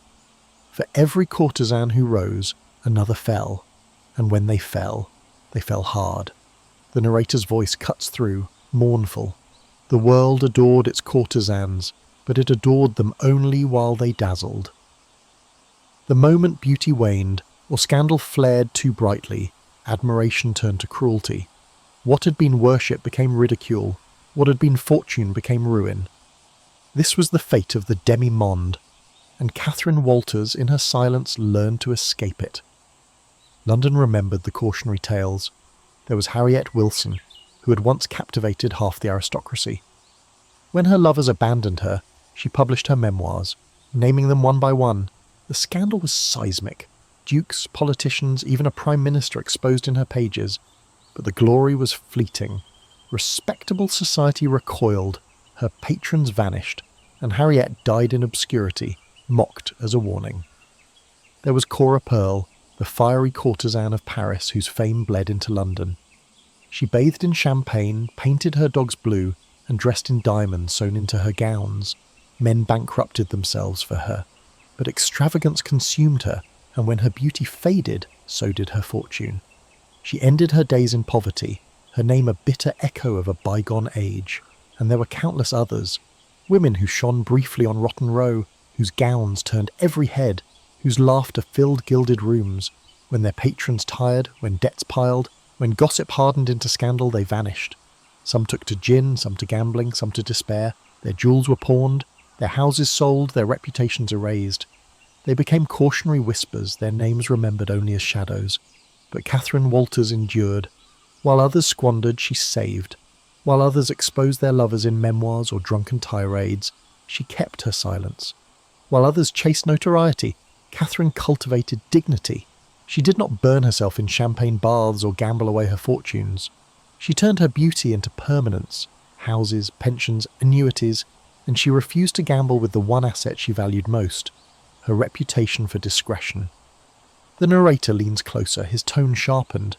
Discretion was Catherine's fortress. It kept her lovers loyal, it kept her enemies uncertain, it kept the press at bay. In a world where scandal destroyed, her refusal to betray became her survival. This restraint baffled London. The press longed for her downfall, society longed to see her exposed. But Catherine gave them nothing. Whispers swirled around her. lovers, fortunes, rumoured affairs with princes, yet no scandal ever attached itself firmly. She remained untouchable, admired and envied, but never ruined. Her survival was not merely luck, it was calculation. She learned from the tragedies of others, turning their mistakes into lessons. From Harriet Wilson, she learned never to publish, never to name. From Cora Pearl, she learned never to flaunt extravagance too boldly. From the countless anonymous courtesans who died in gin-soaked obscurity, she learned to secure permanence before beauty faded.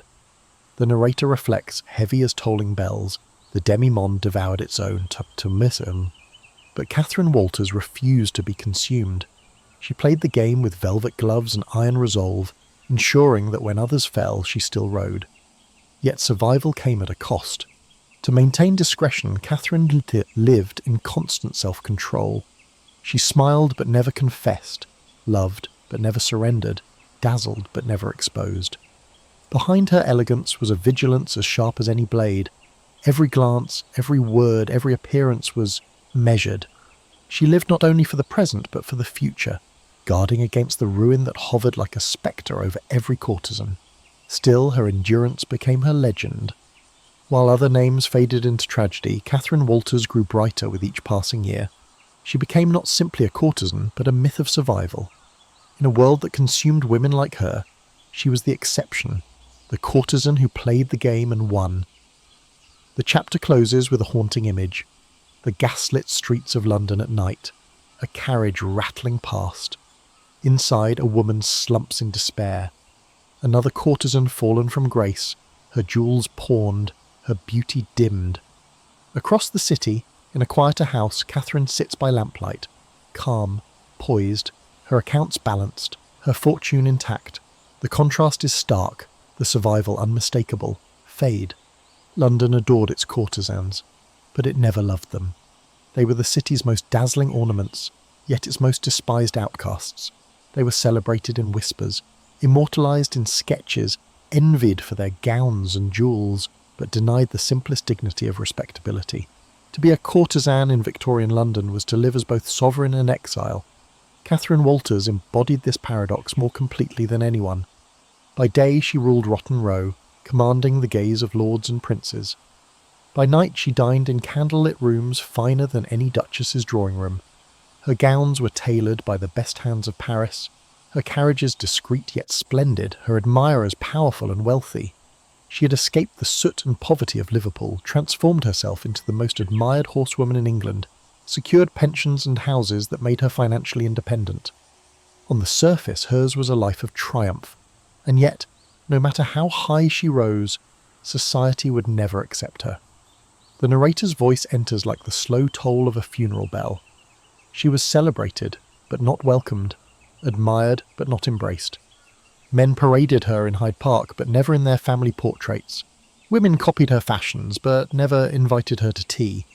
Catherine Walters lived in a gilded exile, adored by all, but belonging nowhere. This was the paradox of the courtesan. She could dine with princes, but not sit beside their wives. She could shape the fashions of London, but never set foot at court. She could influence the decisions of powerful men, but never sign her own name to history. She was indispensable and disposable in the same breath. Respectable women lived under suffocating restrictions, corseted, silenced, confined to drawing rooms and nursery duties. Catherine, by the contrast, had freedom they could never dream of. She chose her lovers, her income, her lodgings. She rode through Hyde Park with her head high, scandalising duchesses who envied her poise. She had tasted independence, a life outside marriage and submission, but freedom came with its own chains. Catherine's beauty was her power, and beauty was a fleeting currency. She lived with the constant shadow of time, the knowledge that one day her face and figure would no longer command fortunes. Respectable women aged into matrons, their roles secured by marriage. A courtesan aged into danger, unless she, like Catherine, prepared carefully. The narrator leans closer, almost conspiratorial. The courtesan was both freer and more enslaved than any woman in London.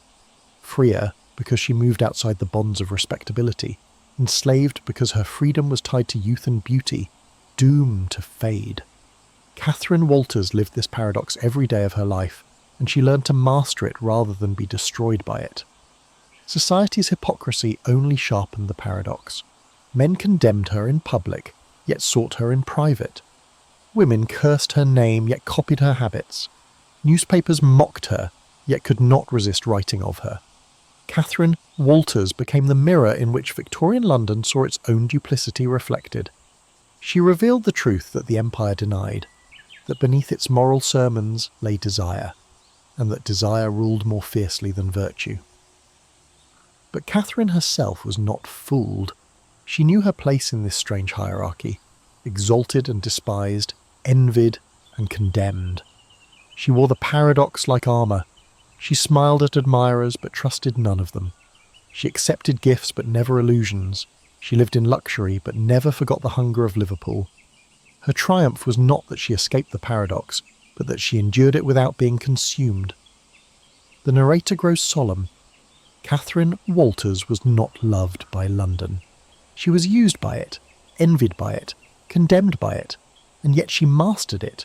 She survived where others fell because she never allowed herself to believe the lie of respectability.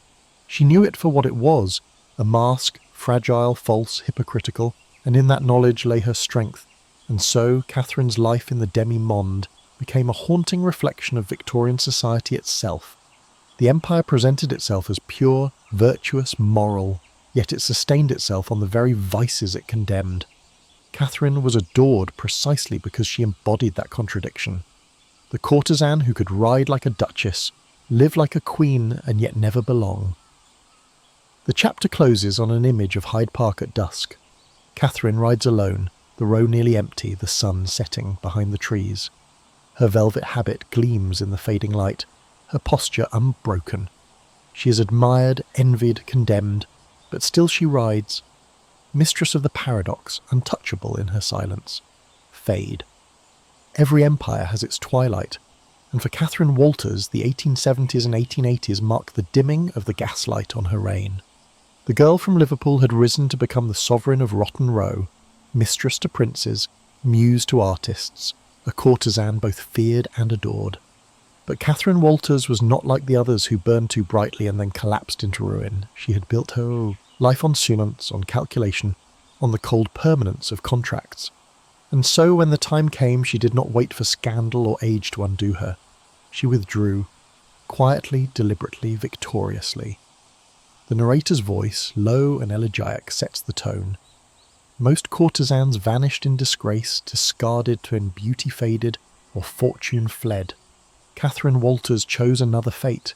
She withdrew not as a beggar, but as a queen retiring to her palace. She left the stage before the audience could turn on her. By her early 40s, Catherine had secured what few women of her world ever achieved: independence. She owned properties, lived on pensions, and kept accounts carefully balanced. She no longer needed to ride Rotten Row each morning to secure her future. She no longer needed to negotiate with princes and lords for her survival. She had won the game of the demi-monde, and she knew the wisest victory was to leave before the game consumed her. Her withdrawal was gradual, almost imperceptible. She still appeared on the row, still dazzled with her velvet habit, but less often, less urgently. Whispers noted her absence more than her presence. Then slowly the sightings ceased. Catherine Walters, the most admired woman in Hyde Park, slipped away from the public gaze as silently as she had entered it. London gossiped. Had she fallen? Had her lover abandoned her? Had scandal finally caught her? But no evidence emerged. She remained untouched, unruined, simply absent. Her silence, once her weapon, became her shield in retirement. She took up residence in London for a time, in quiet, tasteful houses far from the theatres of scandal. Later she lived in Brighton, the seaside retreat where the air was softer, the crowds less prying, the pace gentler. There she walked the promenades not as spectacle, but as woman. Her fortune kept her comfortable, her discretion kept her safe. Few recognised her as the goddess of Rotten Row, but those who did whispered with awe, "That is Skittles, still beautiful, still elegant, still untouchable." The narrator pauses, then continues with weight. She had mastered the art of survival. Where others clung to the stage until the crowd jeered, Catherine Walters bowed before the jeers could come. She lived not in ruin, but in quiet dignity. Her beauty lingered, but it was no longer her weapon. Her true triumph was that she no longer needed it. Even in withdrawal, she remained a subject of fascination. Newspapers occasionally hinted at her whereabouts. Gossip columns speculated on her wealth. But she never indulged them. No memoirs, no interviews, no confessions. She carried her secrets to the grave, refusing to betray the men who had once adored her, refusing to give society the scandal it had craved. In her seclusion, she cultivated a quieter life. She entertained discreetly, received friends, and lived with the comfort of security. The thunder of hooves on Rotten Row had been replaced by the gentle rhythm of waves on Brighton's shore. The gaslight of London's boulevards had given way to the soft glow of lamplight in quiet parlours. The narrator's voice turns reflective. Catherine Walters was not destroyed by her past. She was not consumed by it. She carried it with her, wrapped in silence, as one carries a jewel in a locked casket. The world could speculate, but it would never know, and that was her final victory. As the years passed, Catherine faded from memory, but not from myth. New stars rose, actresses, singers, the first film beauties, and the demi-monde shifted into new forms. Yet among those who remembered the height of Victorian scandal, her name endured like a ghost. She was not remembered for ruin, as so many others were, but for survival. She'd played the game, and she had won. The chapter closes with the image of Catherine in Brighton, older now, standing at her window as the sea mist drifts over the promenade. Her hair is silvered, her face lined with time, but her bearing remains proud, her gaze steady. She has outlived the world that once defined her, and she has outlived it on her own terms. Fade. London was not one city but two. By daylight it was the metropolis of empire, Parliament's thunder, the clatter of industry, the sermons of morality. But by gaslight another city emerged, one unmarked on maps, known only in whispers and silken invitations. This was the demi-monde, a half-world that existed parallel to respectability, thriving in its shadows yet shaping its very surface. The narrator's voice unfurls like smoke from a lamp. The demi-monde was a court without a queen, a theatre without a script. Its women were not duchesses or ladies, yet they rivaled them in power, beauty, and influence. They lived by bargains, adorned by luxury, condemned by respectability, and yet they set the fashions that society itself copied. Catherine Walters was its most enduring star, but she was not alone. In the demi-monde, courtesans glittered brighter than actresses, brighter than debutantes. They appeared in opera boxes wearing gowns finer than those of duchesses, their jewels outshining those of titled ladies. Aristocrats competed for their attention. Artists immortalized them in portraits. Poets invoked them in veiled verses. They were muses, icons, obsessions, but their world was as fragile as glass. The demi-monde offered splendor without security, admiration without respect. A courtesan's fortune could vanish overnight, a patron ruined by gambling, a lover recalled to war, a scandal splashed across the press. They lived surrounded by silk and champagne, but always with the taste of ruin in the air. The names of Catherine's contemporaries linger like ghosts. There was Harriet Wilson, whose memoirs laid bare the hypocrisy of lords and statesmen, destroying reputations but also her own. There was Cora Pearl, who bathed in champagne and dressed as if her body were a jewel box, only to die penniless in Dimninbo, Parisian flat. There was Laura Bell, the most beautiful woman in England, who captured the eye of a marquis but could not sustain her legend. Each shone, then fell, their brilliance extinguished by scandal or time. The demi-monde shaped more than scandal. It shaped culture itself. Fashion houses in Paris and London looked to courtesans for inspiration. When Catherine rode Rotten Row in her velvet habit, society ladies rushed to copy her cut and colour. When another courtesan dined in scarlet silk, debutantes soon appeared in similar shades at Almack's.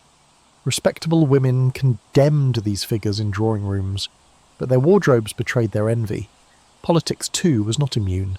Behind closed doors, courtesans heard secrets whispered between glasses of wine, bargains murmured in candlelit parlours. Men unburdened themselves to women they could never acknowledge publicly.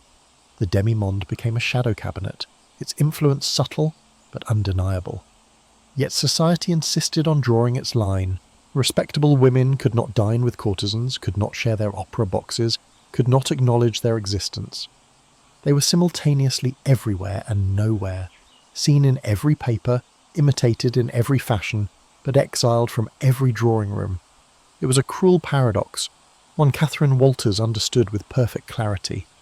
The narrator, sombre, reminds us, to live in the demi-monde was to walk a tightrope above an abyss. One misstep, a scandal, a betrayal, a lover's ruin, and the fall was swift, merciless, final.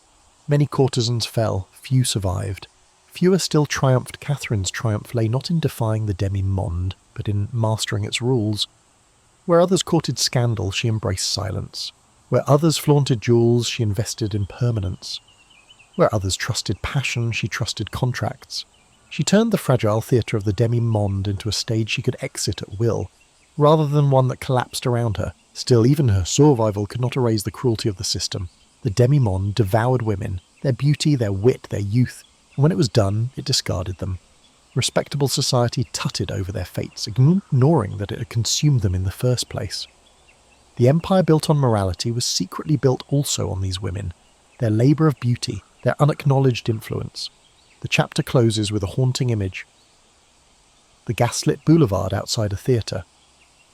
On one side, a duchess steps into her carriage, her jewels modest but acknowledged, her respectability unquestioned. On the other, a courtesan emerges in blazing silk, her necklace brighter, her beauty sharper, and yet no name is written beside hers in the almanacs. The crowd cheers both, but only one will be remembered as legitimate, and in the distance Catherine Walters, older now, discreet in her withdrawal, watches silently, knowing she has escaped the fate of both. Fade. The century turned as softly as a page, and yet the sound it made was thunder.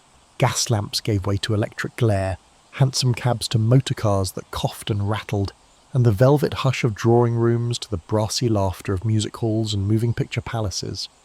The world that had once crowned Catherine Walters upon Rotten Row receded like a tide, leaving the wet sand marked with hoofprints no rain could quite erase. She lived to see it happen, to see the century that had made her also forget her, to hear the last clatter of iron shoes before rubber tyres swallowed the streets. She had withdrawn already, years before the 20th century found its stride. Brighton's sea mist wrapped her like a shawl, and London, that grand, pitiless theatre, became a rumour told by waves. Yet even at the shore, the past kept its rituals. On bright mornings she would walk the promenade gloved and composed, a figure of quiet poise among invalids in bath chairs and sturdy matrons in sensible hats. Sometimes, when the wind shifted, she would smell coal and salt together, and it would summon Liverpool's docks in a flash, men shouting, ropes creaking, a girl with eyes too quick for pity. Other times, the angle of the sun on the water turned the promenade into a phantom's Rotten Row, and she would feel the phantom movement in her hands, a rain, a warm neck, a living mountainside beneath her. The narrator's voice, low as an ebbing tide, marks the change. An era is not a door that closes. It is a house that burns slowly while its inhabitants continue to dine, insisting the warmth is merely the fire laid for the evening. Catherine Walters dined in such a house, and, with a discretion learned in harder rooms, slipped out before the roof fell in. Victoria died in 1901, a monarch turned monument, and with her went the certainty of the old costume, the rigid silhouette of respectability that had given hypocrisy its spine. Edward's reign was brief but extravagant, a last rich pastry on a sideboard already crawling with ants. The women who adorned that intermezzo were not courtesans in the grand manner. They were actresses, with managers and contracts, chorus girls whose ankles received more press than their patrons' names. Catherine, from her window, watched an empire trade whispers for advertisements. The demi-monde remained, but its chemistry changed. Where once a woman's weapon had been silence, now it was publicity. The press that once existed to insinuate and hint now bawled like a market hawker. Fame promised everything and devoured faster than any scandal sheet. What is a velvet habit against a camera lens? She knew better than to compete with a lens. Cameras were greedy. They wanted faces forever, and faces do not last. Catherine's victories had been the victories of evanescence. A glance on a cold morning, a line of posture no artist could trap without lying a little. That was the point of Rotten Row. It was theatre that ended with the morning's mist, a beauty that destroyed itself before it could be taken hostage. The new era demanded permanence, a face nailed to paper, a grin embalmed in celluloid. She left the world precisely when the world ceased to deserve her, and yet the world would not leave her entirely. Letters still came, though less often. Neat hands, masculine and guarded. Round hands, feminine and curious. Some were brief, a memory pressed between two sentences.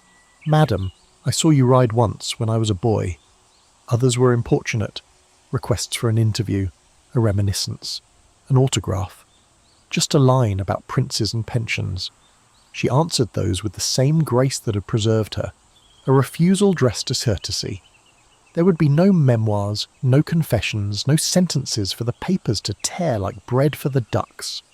She kept her past as she had always kept everything, quietly, behind a locked door. In Brighton the seasons learned her pace. Summers found her on a shaded bench, a book closed in her lap while gulls pirated the air with their white knives. Winters pressed her to the hearth, the sea a hammered sheet of steel beyond the glass.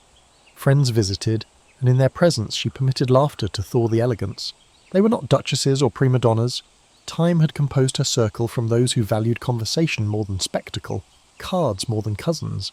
She had always chosen her company, the way she chose her mounts, for temperament first.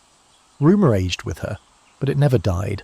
She could feel it sometimes, crossing the promenade, a ripple in the air as two ladies slowed behind her parasol, the faint involuntary turning of heads from a younger pair arm in arm.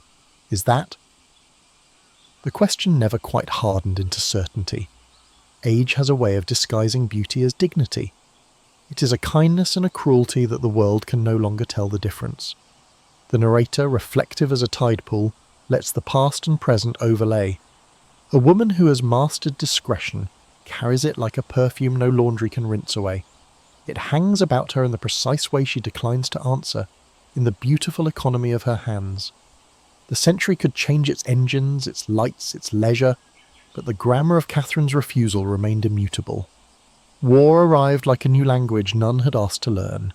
1914 made the promenade a place of bandages and uniforms. Boys with eyes too bright for comfort swaggered in khaki, then vanished. Hospitals opened their white jaws along the coast. Posters shouted in red capitals. Catherine, older now, the silver in her hair a full moon, watched the empires of men dismantle themselves with an efficiency the demi-monde had never possessed. The hypocrisy of the Victorian sermon had been tedious. The hypocrisy of the shell and the telegram was annihilating. She gave quietly, money, comfort, the small mercies that do not earn a line in a paper. If any nurse recognised the famous poise, she said, "Nothing. Discretion meeting discretion is the only true courtesy the world affords. The war's end did not renew the old world. It exposed its bones and called them modern. Jazz throbbed where waltzes had once turned like clocks. Dresses rose, hair fell, girls smoked, laughed too loudly, claimed offices and stages as if they had always waited just off-screen. The demi-monde dissolved into the general carnival. Who needed a courtesan to arrange private kingdoms when every dance hall offered a republic of appetite? Catherine, seeing this, did not sigh for her youth. She had never loved the mask. She had used it. Now the crowd danced barefaced. Let them. She had won her own freedom. They must negotiate theirs. She wore with the style of an old townhouse, the lines preserved, the polish turned to patina, the proportions eloquent even as the neighbourhood alters into something noisier and less polite. Servants, not many, not fawning, kept the household steady. A maid with the clever hands remembered how her mistress preferred the curtains drawn against the most garish sun. A gardener coaxed order from a boarder that never stopped wanting to go wild. On certain anniversaries that she would not have named aloud, Catherine instructed a bottle to be opened and shared. She raised her glass to no one in particular, and to everyone who had once tried to own her. Toasts, after all, are a language of ghosts. Occasionally those ghosts acquired bodies. An elderly gentleman, careful as a cat in rain, presented his card and begged for a word. He had been a young officer long ago, one of countless who had stared while his horse pretended indifference beneath him. He wanted to thank her for a glance that had kept him alive through boredom, for a rumour that had dignified his youth. She listened, smiled, bowed him out with a softness that made him feel again the tremor of hooves. Another visitor, a painter's widow, brought a small sketch in a brittle frame, a horse and a slash of velvet, face omitted, posture unmistakable. Catherine touched the glass as if smoothing a crease in silk. "Keep it," she said. "It is truest with the face missing." She treated memory as a mistress treats an importunate lover, with kindness, humbleness, and remove. To lay hands upon it too violently would be to spoil the arrangement. History came knocking now and then, young scholars with sharp pencils, editors eager for an authentic voice of an extraordinary age. She had been an authentic voice once. She had learned that authentic voices are most powerful when they refuse the page. "No, my dear," she would say. "The vowels still Hyde Park, even when the bones were Brighton. There is no story. There was only a girl who learned to sit a horse and keep her mouth shut." The line delighted her. It contained the whole architecture and none of its measurements. Time, that courteous thief, kept its appointments. A stumble on the stair that was not serious became a cane that was merely temporary, and then a cane that waited by the door like a patient dog. Letters grew shorter, walks grew smaller. The sea, tireless, continued its one trick of leaving and returning. She admired it for never once explaining itself. The narrator's tone lowers to a dusky register, the colour of old velvet. To outlive an era is not to defeat it, but to become its archivist. Not the archivist of facts, those are the business of clerks, but of gestures, the turn of a wrist on a rein, a pause between remarks that implies a covenant, the mathematics of silence. Catherine Walters housed such things the way a body houses breath. Brighton's winters softened a little after the war, as if even weather had been chastened. In one of them, 1919 slipping into 1920, influenza ran its grey fingers through towns already threadbare with grief. Catherine did not fear it like the young did. She had made terms with death when Liverpool taught her the price of coal and water. She kept to her rooms more, aimed her chair at the window where the sea performed its unambitious miracle, drank precisely the amount of broth that satisfied no doctor. In January of 1920 she slept more often than she woke. A maid, superstitious but tender, kept the fire talking in case the older language was needed. On a morning that kept its light to itself, Catherine Walters exhaled and did not retrieve the breath. It was not a drama. Curtains held their peace. The sea continued. The maid wept in the kitchen because a woman who had never wasted words had finished the conversation. No trumpets announced the closing of the demi-monde. The papers, if they noticed, saved their largest print for actresses with divorces and statesmen with scandals. A discreet obituary appeared, smaller than she merited, and precisely in the key she would have chosen. Miss Catherine Walters, known to her generation as an accomplished horsewoman and noted for her beauty, has died quietly at Brighton. She was...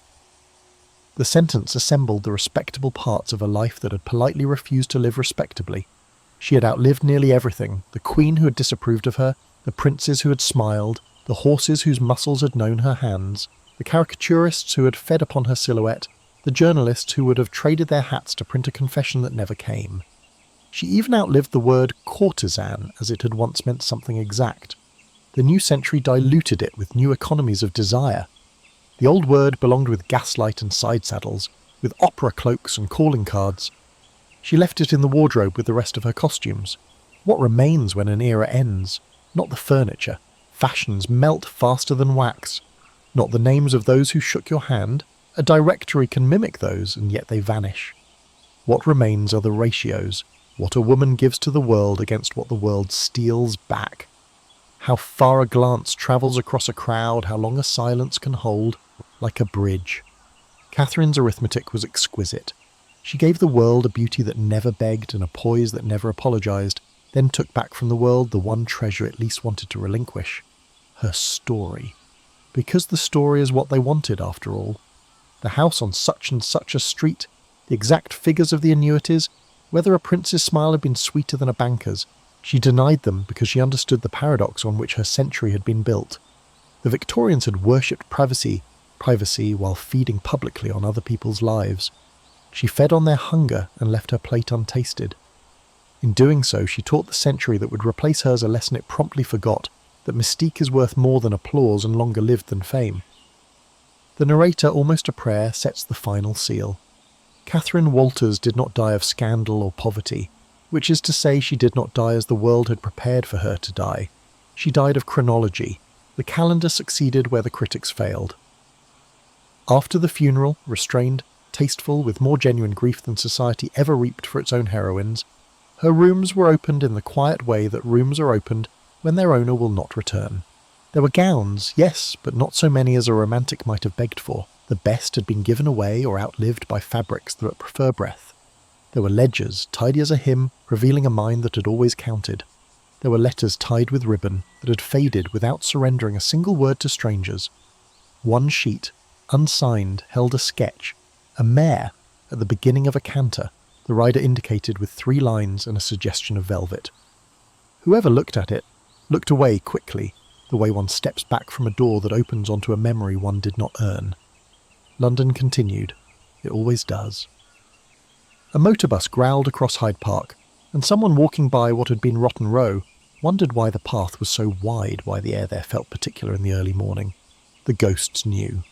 A young woman in a cloche passed a shop window and, for no reason she could name, asked the dressmaker to nip the waist more cleanly, to cut the line with the quiet arrogance of someone who has earned her silhouette.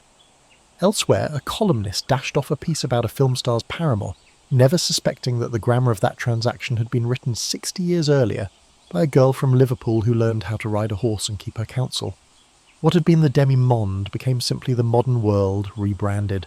Contracts signed in secrecy turned into contracts signed in studios. Where there had been boudoirs, there were dressing rooms. Where patrons had paid for silence, producers now paid for headlines. The old instrument, a woman turning hypocrisy into income, changed its key but not its melody. And somewhere in that unending city, an old book fell open in a second hand. Shop, a boy read a sentence about Hyde Park and a horsewoman whose name the author did not dare to print. He felt something stir, the sense that elegance can be a rebellion, that an angle of the chin can correct an epoch. He would never know her dates, her figures, her rooms. He would carry only the rumour, which is to say he would carry what mattered. Catherine Walters died in 1920. The century she had ridden into astonishment could not follow her into the quiet. The curtain did not crash. It sighed. And the theatre discovered that the stage had been empty for years already, the illusion maintained by a habit and longing.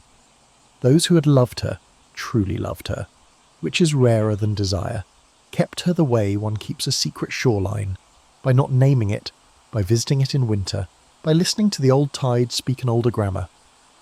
What does the ledger show? After all entries close, a childhood of soot, a youth that set pins and learned how to set terms, a womanhood constructed like a well-made habit, every seam justified, every line answering a purpose, beauty that is the consequence of craft. Houses, pensions, horses, pictures, a handful of friends, enough silence to upholster a century, and then a final figure, balanced to the penny, a life not conquered by the city that adduced it, an era exited before it collapsed into its own lie. The sea returns its regular answer to everything. Upon it, the light writes and erases without sulkent stubbornness. Along some forgotten line of park sand, hooves that no longer exist continue to drum, and anyone who rises early enough may hear them. They belong to a woman whose name the morning still knows even when the newspapers do not. Catherine Walters, Skittles, the rider who refused to be taken alive by history. Fade. History is rarely merciful to women like Catherine Walters. It prefers its courtesans ruined, its beauties punished, its scandals ended in disgrace. But Catherine Walters defied the script. She left no memoirs, no confessions, no sobbing interviews in her last days. She died with her secrets intact, and that silence shaped her legacy more powerfully than any revelation could. The narrator's voice opens like a whisper in an empty theatre. When the curtain falls on a life, the audience seizes the right to invent the encore. Catherine Walters gave them only silence, and so the myths multiplied. She became a memory that belonged to many and to none. Painters remembered her as a muse, though they rarely admitted it outright. A portrait of an anonymous horsewoman in velvet, her face delicately obscured, hung in her Mayfair gallery and drew murmurs.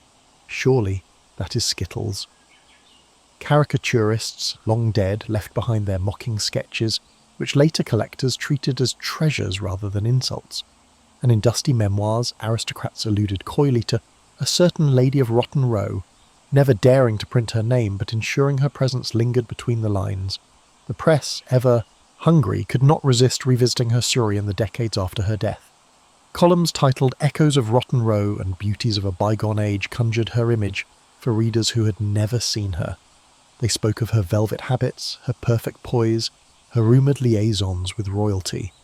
But the details were always hazy, uncertain.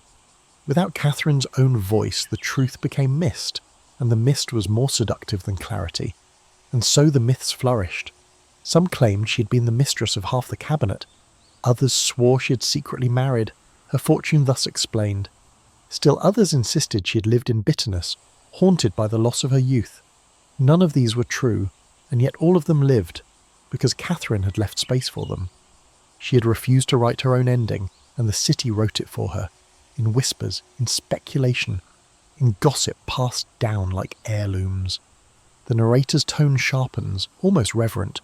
To leave silence is to leave power. Catherine Walters understood this in life, and in death it became her final triumph. Where other courtesans were remembered for their scandals, she was remembered for her mystery. Where others became warnings, she became legend. Her image haunted fashion long after her ride ceased. The cut of her riding habit, that perfect marriage of elegance and daring, lingered in tailoring. Even into the 20th century, echoes of her silhouette appeared in equestrian dress, as though her presence still rode silently alongside modern women. To ride well, to ride beautifully, was to summon her ghost. Writers too found in her a figure of fascination. In novels of the Edwardian and interwar years, mysterious horsewomen appeared, beautiful and untouchable, their identities always just out of reach. Critics recognised the shadow of Skittles in these characters, though no author admitted it. She had become archetype, the courtesan who endured, the beauty who survived, the woman who refused to be destroyed by the world that consumed others. Yet memory is never pure. Alongside admiration there was condemnation. Moralists insisted she was a symbol of decadence, an emblem of the sins of the Victorian elite. They recast her as cautionary tale, warning that such women, no matter how elegant, corrupted the social order. But even these condemnations carried an undertone of fascination, for if Catherine Walters had truly been forgettable, they would not have spoken of her at all. The narrator leans closer, voice lowered. Legends are rarely accurate, but accuracy is not what matters.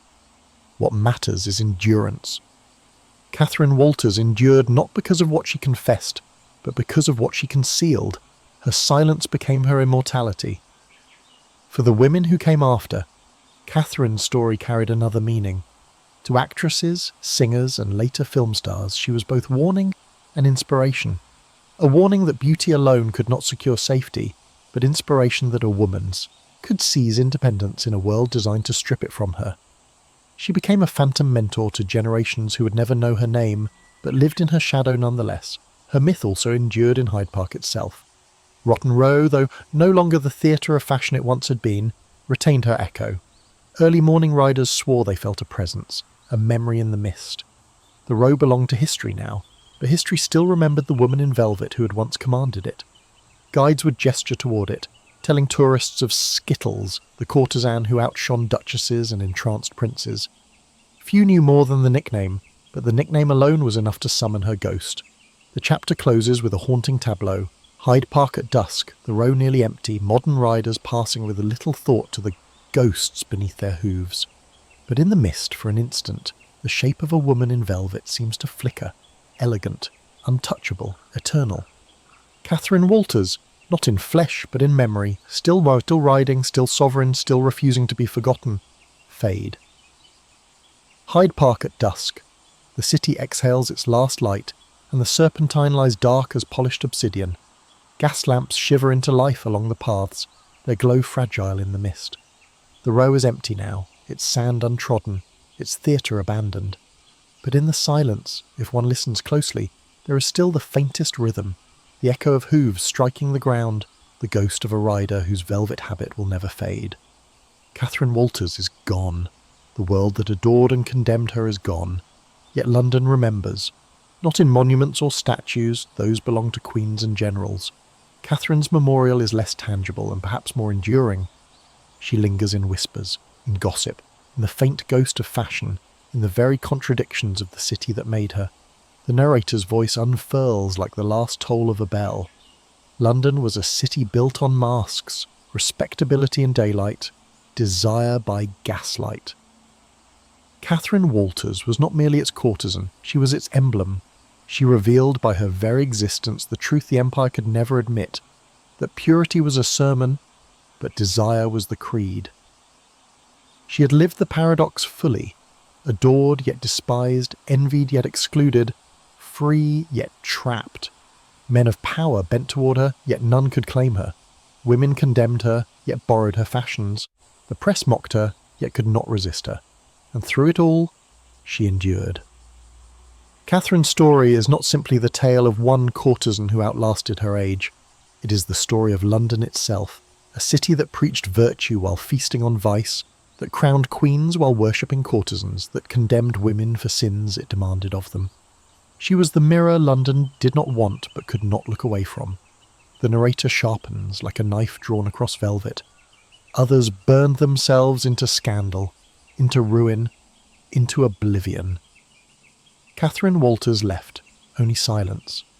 In that silence lay her triumph, for history could not destroy what it could not define, and so she became legend, a figure glimpsed in caricatures, in half-remembered memoirs, in the cut of a riding habit a century later. She was not remembered for ruin, which was the usual fate of her kind, but for survival. She became the courtesan who played the game and won. London, restless and insatiable, has always consumed its own past.